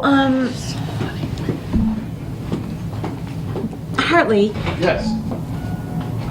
on the tape, is there an easy way of editing or, well, there's probably no easy way. Okay. But is there Well, a way? Let me explain the situation. Okay. Right now, here in Townsend, we don't have videotape editing facilities, as you may know or may not know. For You can turn a year now, I've been without, or the town has been without a public access TV studio ever since the old high school closed. Oh, and there's not a new? And therefore, and there's, I keep hearing one might be in the works, but there's nothing right now in this town. I could, I suppose, I have very good relationships with some of the access people in the surrounding towns, and I could talk to my colleagues in maybe Pepperell or Groton about the possibility of editing the original tape, the raw tape, which I transferred to the DVD that you have. Okay. And I was thinking maybe, I don't want to, preempt your own schedule, but perhaps we could make arrangements, you, me, and the people in one of the other access studios, we could come by there, and we could sit down and plan out what we want to keep, what we want to edit out, and maybe do some editing right there, and select how we want the final version to be seen, what we want to put on TV to be seen. Okay. So I'm sorry about the inconvenience, it's just something I have no control over, because right now, we don't have that kind of facility here in Townsend. Okay. But I'll talk to, with your permission, I'll talk to some of my colleagues in some of the surrounding areas, and perhaps we can put something together. Please, if you would. Do I need to do a motion that's to let him do that? Go ahead. I make a motion that we let Harley talk in regards to seeing what we could do to edit the tape for us to put it up on YouTube. Is there a second? A second. Any further discussion? Hearing none. All those in favor say aye. Aye. Okay, so Hartley, if you would do that with Chaz. Chaz, would you, do you need this back, or would you be Well, why don't using? you, as far as the DVD is concerned, why don't you hold on to it? Okay, I hope I still have the original raw footage that I shot in Agawam. okay, And I think we would be using that That. as the source material to do an edit. okay. So, And could you burn that on a USB drive? A flash drive? Yeah, A I can flash do drive? that. Yep, I can do And that. then when you do that, can you download it and email it to the board? Yeah, I can do that. Okay, that wouldn't be for the public until Hartley did whatever, but at least the board know how could big see that it is? and maybe Oh, yeah. offer some suggestions, from that. It's pretty big. It's pretty big. Well, it's 37 So- minutes. I could put it on flash drives for everybody. Okay. I'd rather do that. Oh, okay. And then you can Oh, plug it in. because then as far as emailing it, it would Yeah. be very big. and Yeah. as to the question of what stays in and what goes out, that would be your decision, or one of your designated representatives' decisions. I mean, I can be there as a facilitator, but I would obviously need to know before I or anyone else from any of the other systems were to actually do the edit. We'd have to decide beforehand what goes in and what comes out.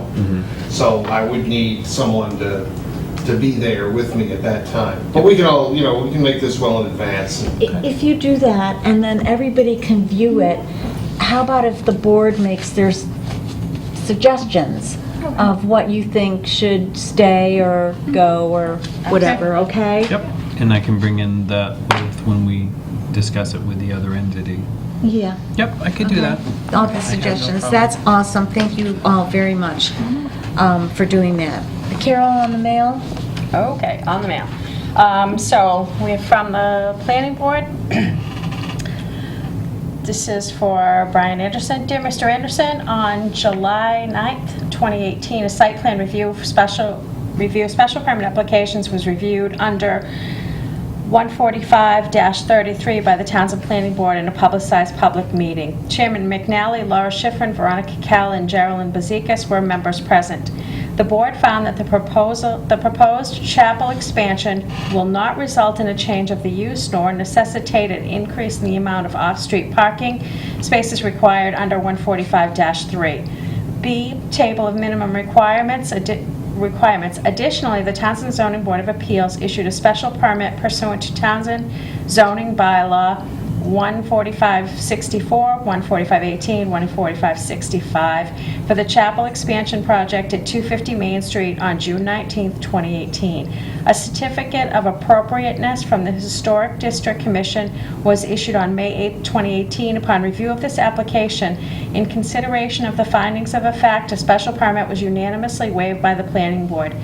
This letter is to inform you on the Planning Board's decision and close the file. If you have any questions, please contact me, Beth Faxton, Townsend Planning Board Administrative Assistant. Okay, and so then they just went to all the boards. Yeah. Oh, well, thank you. So that was informational only. We don't act on that. I don't think we have to act on any of these. I think they're all... Okay, So, what's that one? Zoning Board, in accordance with MGL Chapter 40A and Townsend zoning bylaw, the Townsend Zoning Board of Appeals will hold a public hearing on Wednesday, August 15th, 2018, at 7:15 PM at the Memorial Hall, 272 Main Street, on application of Derek Lundin for a special permit under the zoning bylaw 14536 and 14565. The applicant is proposing to construct an accessory apartment for the property located at 99 Clement Road, Assessor's Map 17, Block 98, Lot 0. Parties wishing to speak in support of or in opposition to this applicant may do so in writing prior to the hearing or at the hearing in person or represented by an agent or attorney. Copies of this application are available for review in the office of the Town Clerk and Zoning Board of Appeals during business hours. William Cadigan, Chairman, Zoning Board of Appeals. Would we need to have representation at that? It was for- already at 7:15 tonight. It was, yeah. Yes. So, but that one, and I will tell you that, and I said to myself the same thing when I heard it last night. There is this another one? This is another one going on Accessory 15 at minutes ago. 7:45. Yes. So, my question, I think I had so many questions in my mind to ask Vicki. These are accessory apartments, and they are for family. Okay, both of these. Okay. And that's great, except I don't believe that we as like a housing authority or that anybody in town points out to them that they could have an affordable unit by building that. Mm-hmm. Okay, so because they're building it from scratch. Mm-hmm. I don't know. I don't have the avenue of knowing that. I was going to ask you if you could ask at the state how that would work when there's a new construction. Like one of these is, well, actually they might both be, but I thought one was an add-on of an accessory. The other one is a full new construction. Mm-hmm. The children's home, and they're building an in-law for the parents. Mhm. Okay? So, new construction. How do we help get these accessory apartments to count in our affordable count? Well, they would still have to well, first off, the reason why I was interested in it is because we need to somehow position ourselves so when these come up that do we go to the housing, as housing authority members, does somebody show up to these and say, if you want to do these, affordable, this is what you need to do, or do we, when that application comes in, is there a way that we can have the housing authority paperwork given to them at that particular part time? of So those go through... The application That's a process. good thought. Okay, so those go through Beth. They Okay. I go have a through... question that's going to be very unpopular. What is the benefit to the homeowner? No, so I see why Diane got frustrated and decided not to move forward. Mm-hmm. It was, and grant you, we'll tighten That's up the a good process and know question. what we're talking That's- about. that's the Where's the question. benefit to the homeowner? Is there an answer at the state level? Yes. And what is it? I can't give it to you right now particularly, but there are some benefits that are, I would rather have the whole packet. Okay. So that Okay. we all can look at it. Okay. But there is, I think before we stick our fingers in these, we need to, that's, Because Educate if there ourselves. is, then yes, when these come up, we can have Beth relay the information, or a land use coordinator. yep, whoever. Because whoever the land use coordinator is, it's all about the town-owned land, of which we will discuss how many we have. Mm-hmm. It's all about what decisions are made with that land. And when you have things like accessory apartment or affordable unit or whatever, all of that has to be discussed between the boards. Yep. Okay, so Beth would then say, oh, we got this application. She lets us know, do we want to, or maybe it should just be an automatic. That's what I'm If saying, somebody's it's- going to do an affordable housing unit or an accessory apartment, our planning board or land use, whoever, should be giving that packet Yep. to the applicant. Correct. And then at the same time, they're doing everything. Why duplicate? Yep. You know? So, yes, so you're I'll- gonna I'll- get the packet. You can add that to the land use, we're gonna discuss that in work session to appoint you. Okay. Right. Well, This is all 40B. This is all 40B, and it's on yeah, I'm going to go. it's on the state website, right. But under 40B, there is a specific section that deals with accessory apartments. It's LIP, I think, is the section that it falls under. But there are benefits to it. I don't even want to misspeak Misspeak, because yeah. I know that there are some, and I don't want to say it, and if it's not that particular one, then I don't want, because we're on tape, but once, I think just getting the information is all I'm saying. If we need to be there to give them the information, or when they pull the application, they should be able to have this information with them.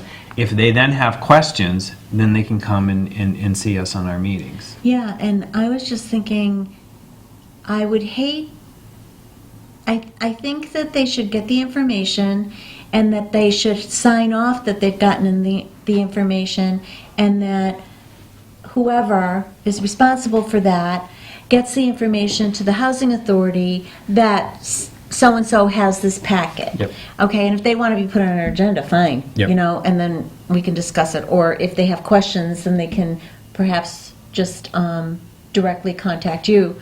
But yeah, we have to start getting that out.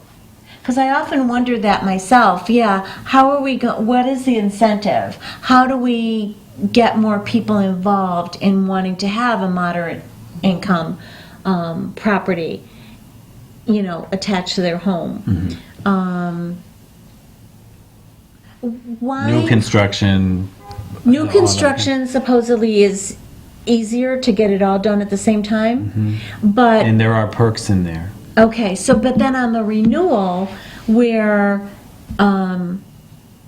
it was just too bad that there weren't any perks seen by, you know, Ms. Glidden. Yeah, to, it was the 15-year thing that because she wanted to keep it in the family as well.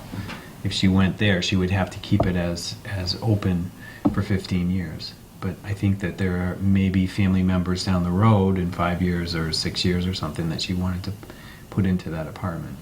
At least that's kind of sort of what I get out of it. Yeah, I mean, it wasn't now, and Yeah. it wasn't at this time, because she Yeah. wanted, but, and then to same token, after all of this, it's been almost a month, Yeah. and it's not rented. Yeah. So, okay, sorry, So I knew great, those was that's coming, I okay. think that's great. In accordance with MGL Chapter 48, the zoning bylaw, the Townsend Zoning Board of Appeals will hold a public hearing on Wednesday, August 15th, 2018, at 7:45 p.m. at Memorial Hall, 272 Main Street, on application of Edward and Diane Coffin for a special permit under zoning bylaw Section 14536, 14564, 14565, and 14566. The applicant is requesting a special permit to construct an accessory apartment on the property located at 168 Lunenburg Road. Parties wishing to, Assessors Map 8, Block 39, Lot 0. Parties wishing to speak in support of or opposition to this application may do so in writing prior to the hearing, or at the hearing in person, or represented by an agent or attorney. Copies of this application are available for review in the offices of the Town Clerk, the Zoning Board of Appeals, during business hours. William Cadigan, Chairman, Zoning Board of Appeals. That is the new construction, that was land that was purchased by that person. Okay, and the next one, memorandum, all non-staff boards, committee, commissions from Carolyn Smart, Executive Assistant, July 23rd, 2018, administrative support. Greetings. In an effort to better understand the needs to the volunteer boards, committees, commissions in relation to administrative support, staff, and others of selectmen would like to be heard. In particular, the board is requesting if assistance is needed with meetings, organizations, postings, minutes, taking, and follow-up work. In addition, it would be helpful to know if the technical assistance would be beneficial. If you could email me at csmart@townsend.mass.us or place a call to the office 597-1700, extension 1719, it would be appreciated. I will be gathering the information for the Board of Selectmen over the next few weeks for discussion at a future meeting. While there's no promise of additional staffing, this information will be helpful during the budget process and planning for any future consideration. Thank you. What's the date on that, please? July 23rd. So my My response to that is, it would have been nice if that was an email rather than placed in the box. It was for all like boards, okay, so the chair of each of the boards could have received an email that could have been responded to. Not all board chairs come to the town hall and look in the box. Was there a date that we needed to respond by? They said the next few weeks. So that was on July 23rd. I am going to take responsibility for that because I am the one who said I will check the mail, and I have been busy. Okay, no, that's okay. But I still drive by my- the town hall twice a day. All I'm saying is, can we respond to that? And let's move forward. Right. You know, I would like to respond to that and say, yes, we do need help as a housing authority. We need administrative help. We need, you know, there's a lot of ink and paper and things like that we have been taking on ourselves, which we really shouldn't be taking on anymore. I actually have an appointment with Jim for Tuesday morning at 9:30, and Good, I will okay. say, when I called the town hall, they couldn't have been any more pleasant and forthcoming with setting up the meeting with me. Excellent, that's all we need. To Yep. try to move forward on some of that stuff. Good. And I will, one way or the other, get here at least once a week. Like I said, I drive by twice a day, Okay. so there's no excuse. So, this one for July 10th, 2018, Beth Faxon, Zoning Board Administrative Assistant, subject 355 Main Street, accessory apartment, special permit. For your review, attached, please find the decision on the above referenced project approved by the Zoning Board of Appeals at their meeting on June 27th, 2018. If you have any questions, please let me know. Petition of Jason Cowan, premises 355 Main Street, Wednesday, June 27th, 2018. Mr. Cowan petitions Zoning Board of Appeals for a special permit under the Townsend zoning bylaw 145-36 and 145-65 to construct an accessory apartment at 355 Main Street, Assessors Map 18, Block 8, Lot 0. The petition was filed in the office of the town clerk on February 6, 2016. For this purpose, a public hearing was scheduled for June 27th, 2018. Notice of the public hearing was mailed to parties in interest at least 14 days prior to the hearing date. The notice of the public hearing was published in the Sentinel and Enterprise on June 12, 2018 and June 19, 2018. The hearing was held as scheduled on June 27, 2018 and subsequently closed that evening. Zoning Board of Appeals members present were William Cadigan, Darlene Sedano, David Chenille, and Victoria Janicki. The applicant, Jason Cowan, was present. David Cowan was also present. The board considered the application in light of the statutory criteria and bylaw requirements and found the following. Finding of facts. All mandatory referrals were received and read into the record. A family member of the principal residence will reside in the accessory apartment. Pursuant to the Townsend zoning bylaw, accessory apartments in a residential district, the board found the following. The proposed floor plan of the accessory apartment is 27% of the floor area of the principal residence in the apartment combined, which is below the 35% maximum allowance for an accessory apartment. The applicant is working with the Board of Health to improve the septic system to accommodate the accessory apartment. Adequate provisions have been made for ingress and egress. The construction occupancy of the accessory apartment is not determined to the public neighborhood, is not detrimental to the neighborhood in which it is located. The lot is 3.02 acres and the building is set back approximately 100 feet from the road. The lot contains 3.0 acres and exceeds the 1 acre requirement. Adequate provisions have been made for off-street parking. There is no other apartment on the lot to which the accessory apartment is located. In terms of the zoning bylaw 145-65F1AG, the board found as follows. The lot is adequate in terms of size for the proposed unit use. The lot is zoned residential and accessory apartment is a residential use. There's no impact on the traffic flow. There's no impact on the neighborhood visual character, including views and vistas. Oh my. The method of sewage disposal, source of water, and drainage are adequate. Utilities and other public services are adequate. There's no discernible impact on the ground and surface water quality and other environmental and natural resource considerations.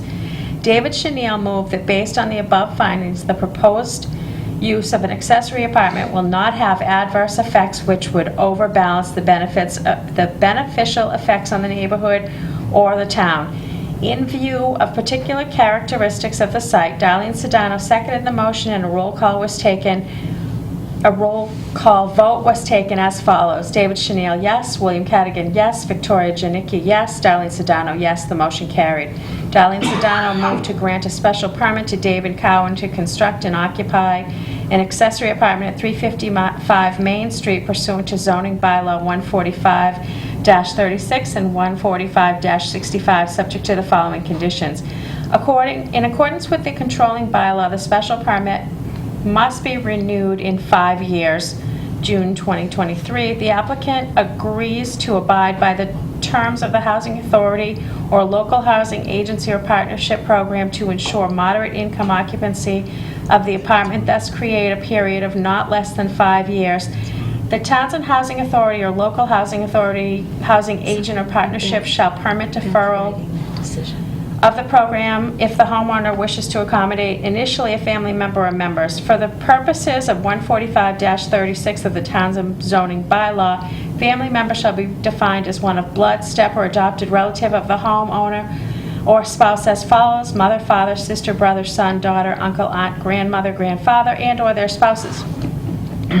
David Chanel seconded the motion with a roll call vote as follows. Victoria Janicki, yes. William Cadigan, yes. Darlene Sedano, yes. David Chanel, yes. The motion carried. The decision does not relieve the petitioner or any other person of the necessity of complying with all other applicable state or local statutes, ordinances, bylaw, and or regulations. Okay, now, wait a minute. So the decision... Thank you, Q. I'm going to have you state that. First of all, I can't believe it took over 2 years from the date of filing to the date that they're getting the decision. But the second part has to do with... The Townsend Housing Authority or local housing agency or partnership shall permit deferral of the program as the homeowner wishes to accommodate initially a family member or members. I don't get that either. I want to read number 2. The applicant agrees to abide by the terms of the Townsend Housing Authority or local housing agency or partnership program to ensure moderate income occupancy of the apartment, thus created for a period of not less than 5 years. The Townsend Housing Authority or local housing agency or partnership shall permit deferral of the program, I think it's if the homeowner wishes to accommodate initially a family member or members. So in other words, they don't go into the partnership program because they're going to have a family member there? And then the 5-year renewal is the town's ordinance or bylaw, not the housing authority bylaw. Okay. Is it simply a matter of typo? Would they No, not, because it's a type it whole up? section. It's a whole section. It's a whole Okay. section. The applicant agrees to abide by the terms of the Townsend Housing Authority to ensure moderate income occupancy of the apartment, thus created for a period of not less than 5 years. Yeah, it's not. We don't have, that has nothing to do with us. I don't know where they got that, because we can't grant that 5-year moderate income, and they're having family members live there. Yeah. So that has to do with the zoning bylaw in town, not with the housing authority. Correct. That's a zoning issue. That's not a housing Right. authority issue. I also want to state that the Townsend Housing Authority, we don't own any property. We also don't participate in any, the term is voucher programs. We don't do Section 8. We don't do reduced utilities. We don't do, oil, vouchers and that kind of stuff. And that's what that's addressing. But my concern is this 5-year period. Well, in Townsend, in the Townsend bylaw, the accessory apartment can go to a familiar familial person to live in, and that is in the Townsend bylaw that they renew their permit every 5 years. Correct. Okay, which is what Diane was intending to do. Correct. That's the Townsend bylaw. Under the Housing Authority and the moderate income part, that would not be a 5-year thing. Correct. So something, that's the- something needs to be clarified. Yeah. How I'm reading this is that they're going to agree to abide by the terms of the Housing Authority if they are going to use it as moderate income housing. But if they're without a that's family, not 5 without a years. family, right. But this is how I'm just telling Yeah. you how I'm seeing it. Yeah. If they decide that they're going to rent it for somebody who's not a family member, they have to follow the Housing Authority moderate income occupancy of the apartment.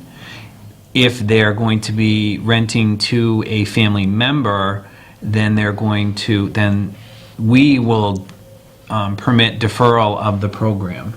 We will defer the fact that they have to follow the moderate income rules and regulations if they're with the family.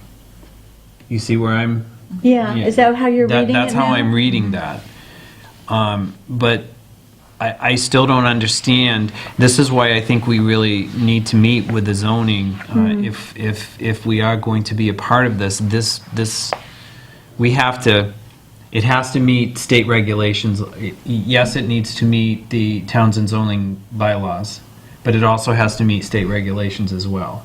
And the state regulations say, if you are moderate, you have to be moderate for 15 years. This just says you can renew your permit after 5 years, which is okay, but it needs to be more in line with what the state statute is.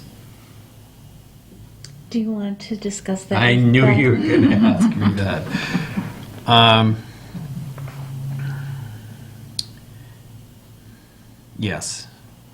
I mean, if you want me to, I will, but No, I think- I can do that. I'm thinking, do you want me to ask to be on their meeting and do an informal session with them? Yeah, Okay. because we do need to have, we should have more interboard meetings, which obviously they would have to be posted, but I'm fine with assigning you to meet with the planning board, or the zoning, end of the not week do they planning, meet? that's The zoning. zoning board. They met tonight. Yeah. I would actually, I don't want to say anything, just for curiosity, I just would like to be, if I can, I will try to, I'd like to go to that meeting with you. Absolutely. I just want to hear what you, I'll present. entertain one of you guys to make a motion. I make a motion that you take care of that for us. Okay. Going to the board.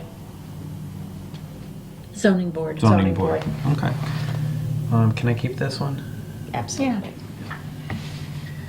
What else have You we want to got? take a vote on that to be official? Yeah, so we have a motion and a second to appoint Chaz to meet with the zoning board of appeals regarding decisions on accessory apartments. Is that succinct? Mhm. Okay. All those in favor? Aye. All right, I don't believe these need to be read. It's the town article from 1984. For what?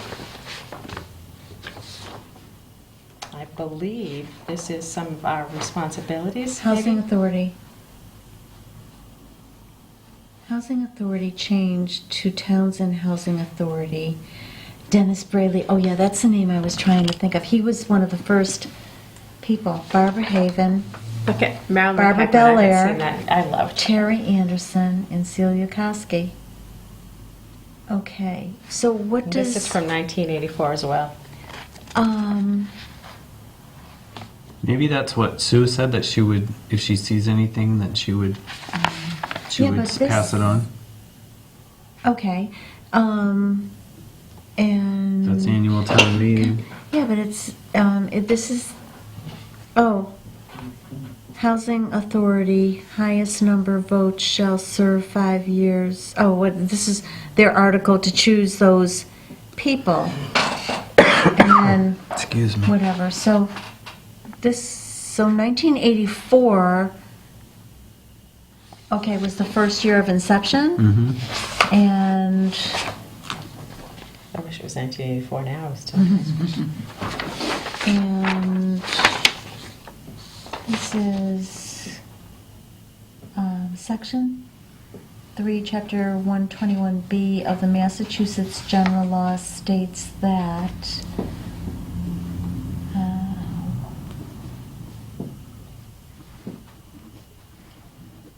two certified copies of extracts from the proceedings of a city council, board of aldermen, or town meeting showing the adoption of the resolution or article suggested above, declaring a need for a local housing authority and showing the presence of a quorum. So this was February of 1984. And what they're saying is,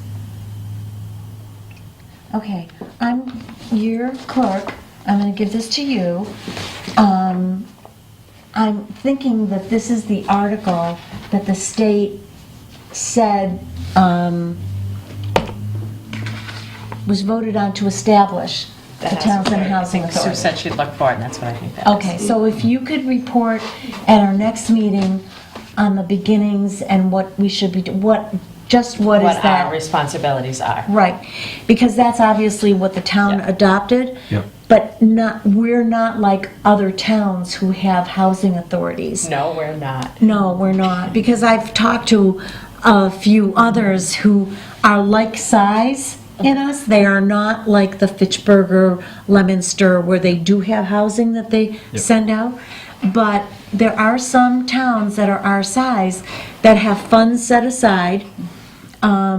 They actually can buy property, renovate it, and rent it out. They don't have a lot, but they have those funds to work with.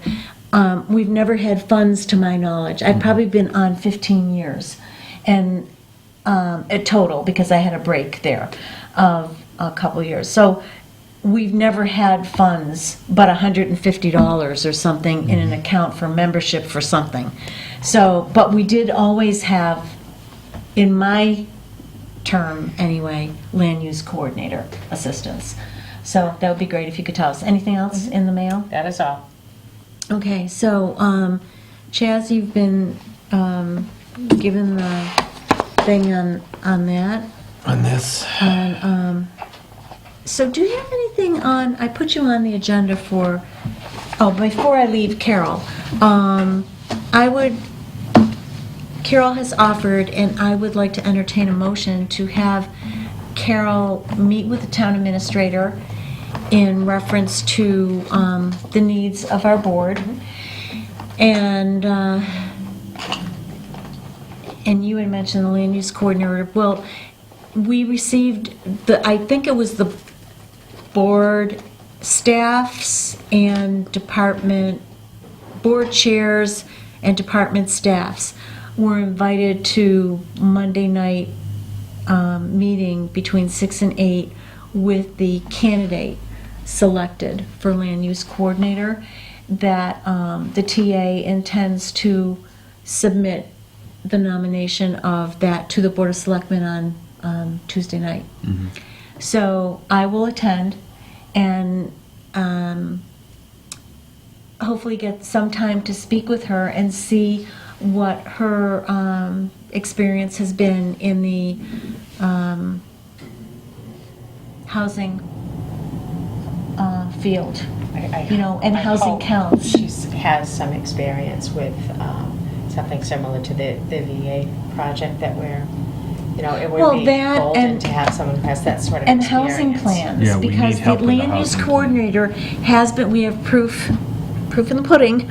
We have documents created by the land use coordinator for this board in past years. So the annual report versus our housing plan, and this is coming up. So I will have those questions for her.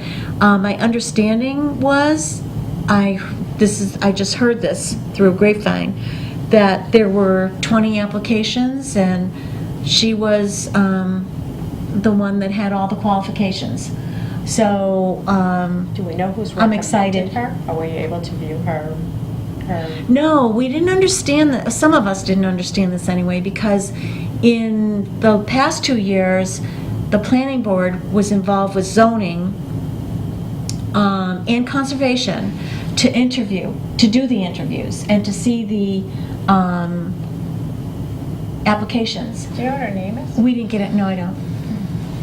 We didn't get any, well, let me look at the email again, because maybe there's a name on there.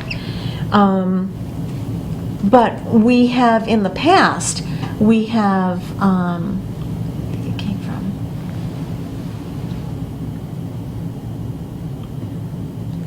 from, seen the, oh, here we go. Seen the, I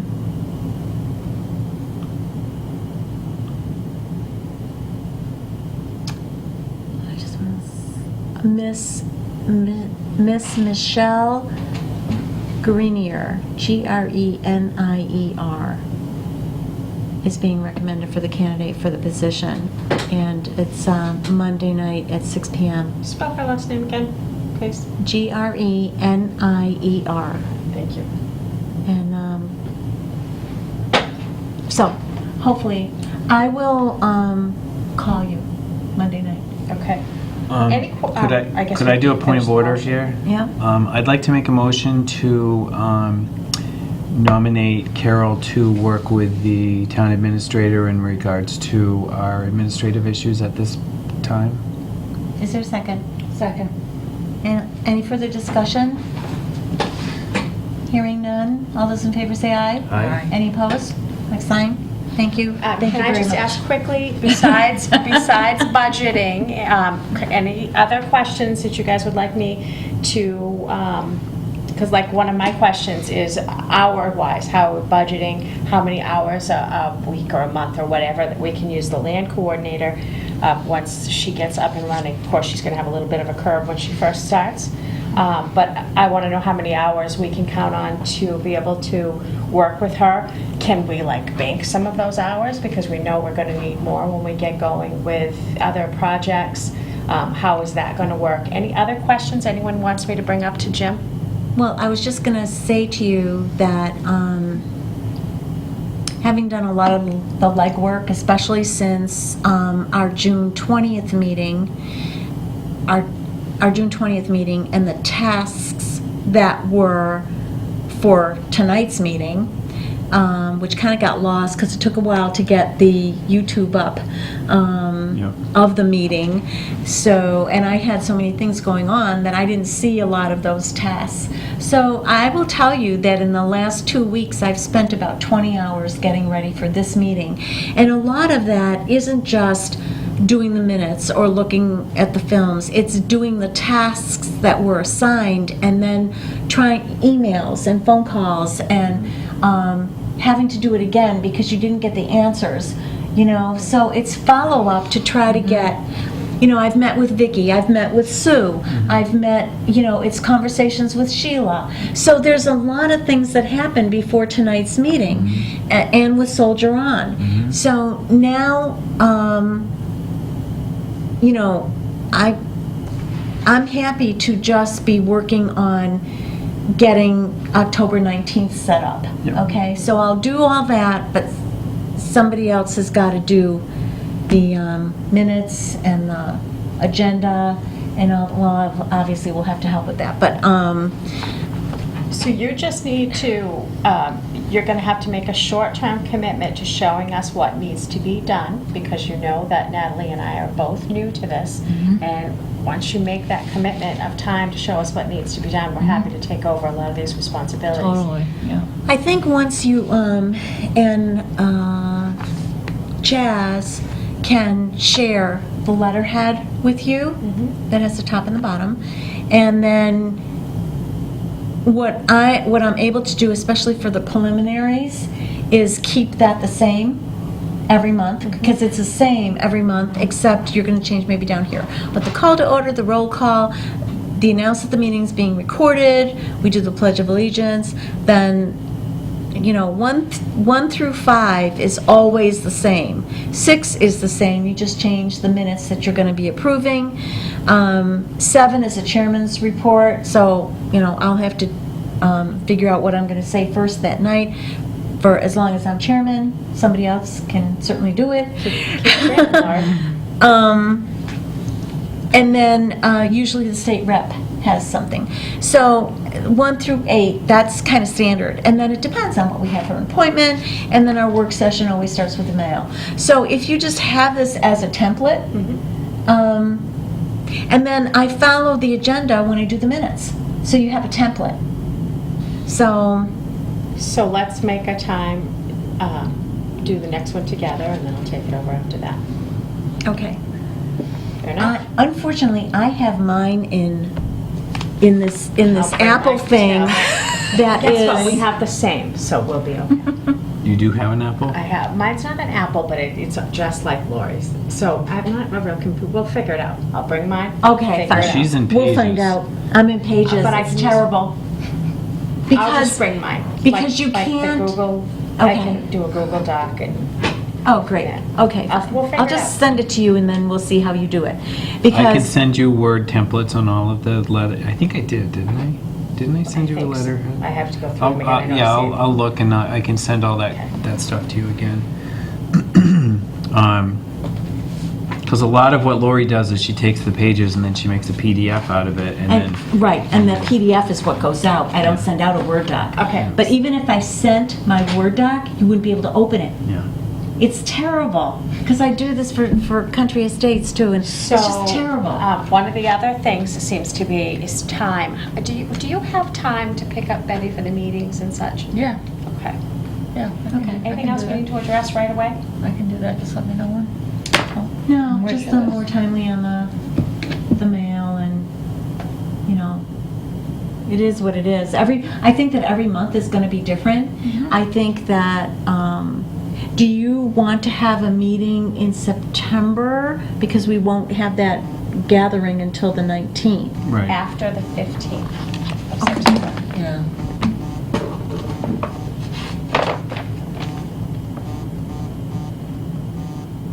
I'm actually taking vacation in October. I know that's real important for everybody to know. I don't think I've done that for a couple of years. Vacations are very important. Oh, yeah. Well, I can't meet on the 19th and the 26th is country estates, so. Okay, I guess the 5th, before the 15th it is, the 12th. We need a meeting before that October thing. We need to be very prepared for that. 19th. I'm happy to do it on October 3rd. October 3rd is Okay. Okay, because that gives us a couple of weeks before the Okay. 19th. Okay. So our next meeting will be Wednesday, October 3rd, and I will send the note to Carolyn right now to reserve the selectmen's chambers. Because So nothing in September? Can we pick a warmer room? Well, that will be our September. October 3rd is early enough. Okay. Okay, I can't do the 19th, I can't do the 26th, then she really can't do before the 15th. Okay. Okay? All right. So I'm good with that if everybody else is. I'm- Okay? Got it.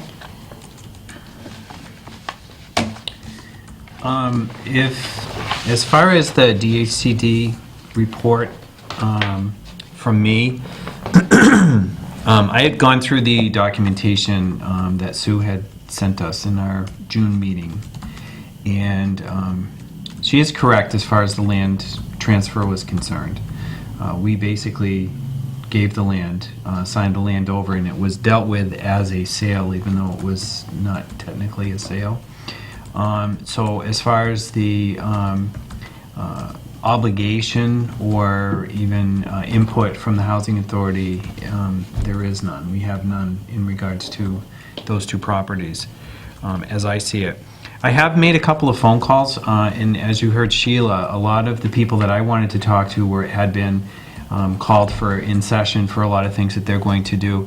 I do have an appointment set up for September that I am going to go into Boston and meet with a couple of individuals in regards to what our housing authority is, what other housing authorities are, what is expected out of us, what is not expected out of us. For me, on the state level, to see where where I can jump in.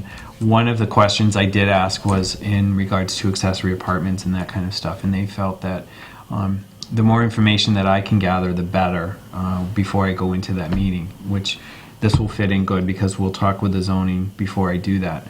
I would like to say, though, that outside of the administrative stuff, there is a lot of work that we all put in here, and I appreciate everything that everybody has done.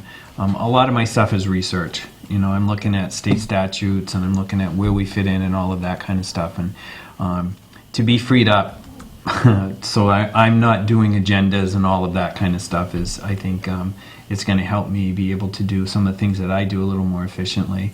I agree that in our next meeting, I would like to be able to, for us to get things a little more formalized as far as what we want for a budget, where we're going with that, so that we can then, when we move forward, we're ready to move forward.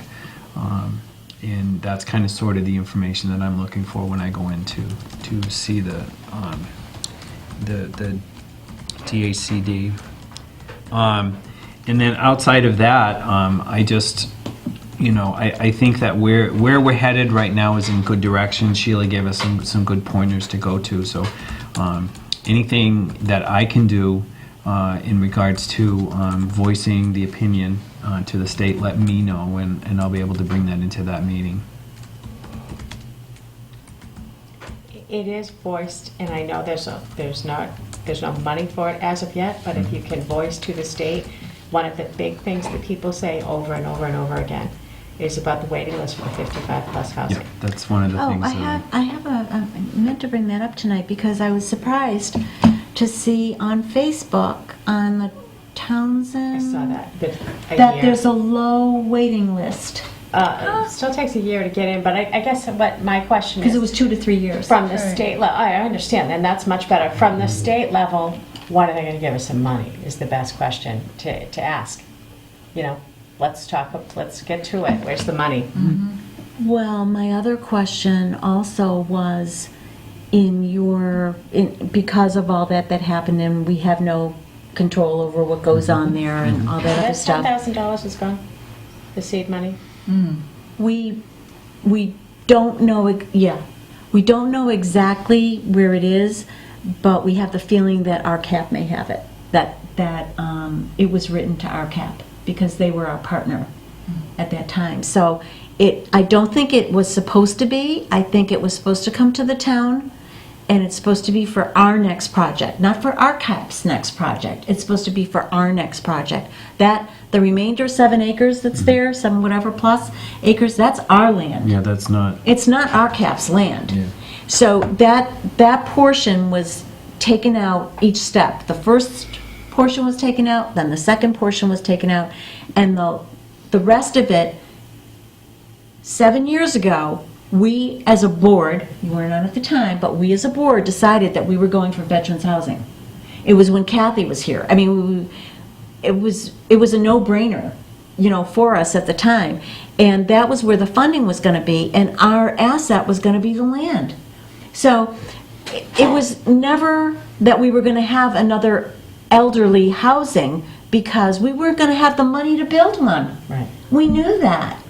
So I don't know. A legal counsel issue that we The need to... $10,000, perhaps. That money, I mean, it's Townsend's money, then Townsend should have it. But it's certainly not something that we're equipped to go looking for.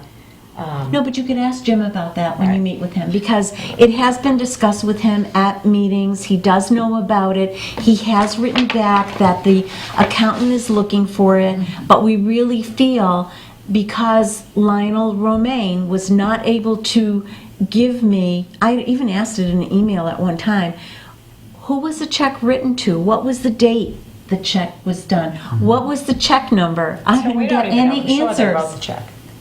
We don't know. Okay. No. There's a He lot. I said mean, we- in going no, through the paperwork, there was mention of it. Right. That it was, but I don't see anything that say $10,000 was put in this account for such and such, or I didn't see any. Well, of if they that. wrote a check for $10,000, they should have a copy of it. Yeah. So my thought is to ask, can we get a copy of that check? And see who did cash it. I'm going to Yeah, go that's right. to,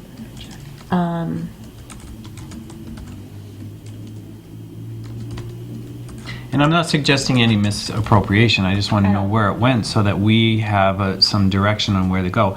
Now, it could be that because a lot happens when you're in the building process, and I'm wondering if, that could have been put towards something because of something, it could all be in there because of specific reasons and all understandable, but it's not. I just want to know, My next we question had is, to. so if there was $10,000 that was left for Townsend to use from RCAP, is there any sort of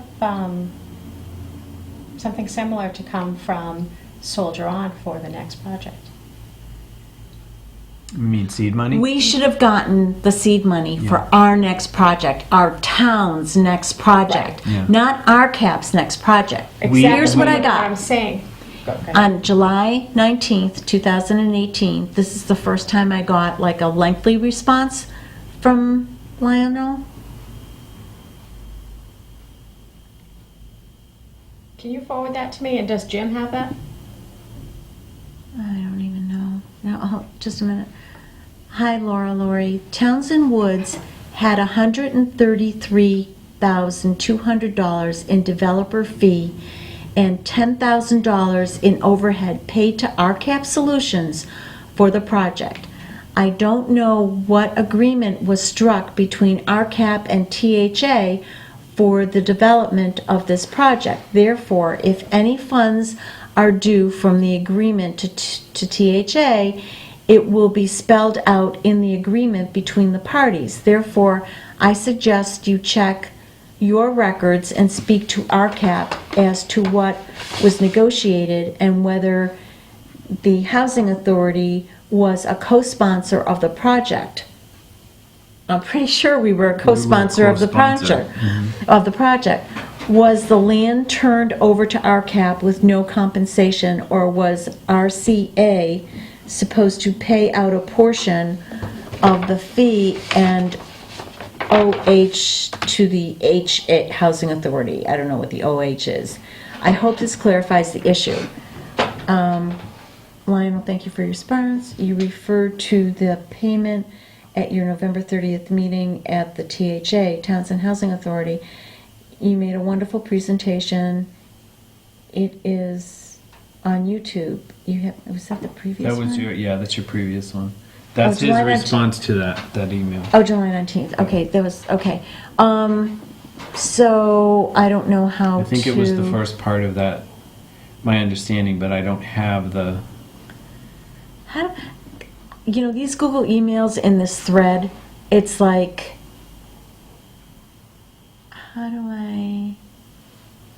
thanks for responding today, July 20th, and I sent it to Sue. I'm going to forward this to everyone. I may have already done this. I knew that I myself was not going to be contacting RCAP.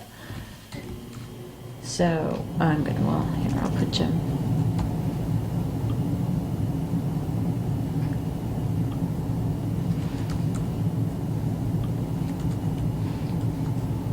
I just want you to know that I already sent the thing And to... all this stuff Senior was done Center. before Jim's time, so he may have to catch himself up on it. Oh, yeah, none of us know. Yeah, I had to. None of us know. It's not easy reading either, let me You tell fall you. asleep with that one, huh? And that's what I'm thinking, that Because we somehow may it have just to have got legal misappropriated. counsel read the documents Yeah. to say, where is our position in this? Yeah. So that opens up another question, for my own curiosity. When we need something read by legal counsel, is that something that should be budgeted for? Well, that is Well, we something- would go through the TA.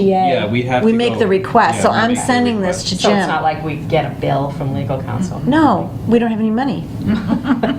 What, I think Get that's it part like of what they before. were talking about with their liaisons. They're looking at how to, what exactly the responsibility is. Oh my God, what was I thinking? Wearing shorts in this building. For no reason. Hot flash. Huh? Hot flash. That's where we're on sweater. I wish. I get them all the time. So can we, you have budget preparation assignment? On it. We're Yeah, gonna do it's, that? she's on it. Okay. No, she's gonna discuss with Jim about that, Okay. Tuesday morning at 9:30. Okay. And I'm sending this out to him now, and the board is all copied. Okay. Well, Madam Chair, may I make a motion to adjourn? Second.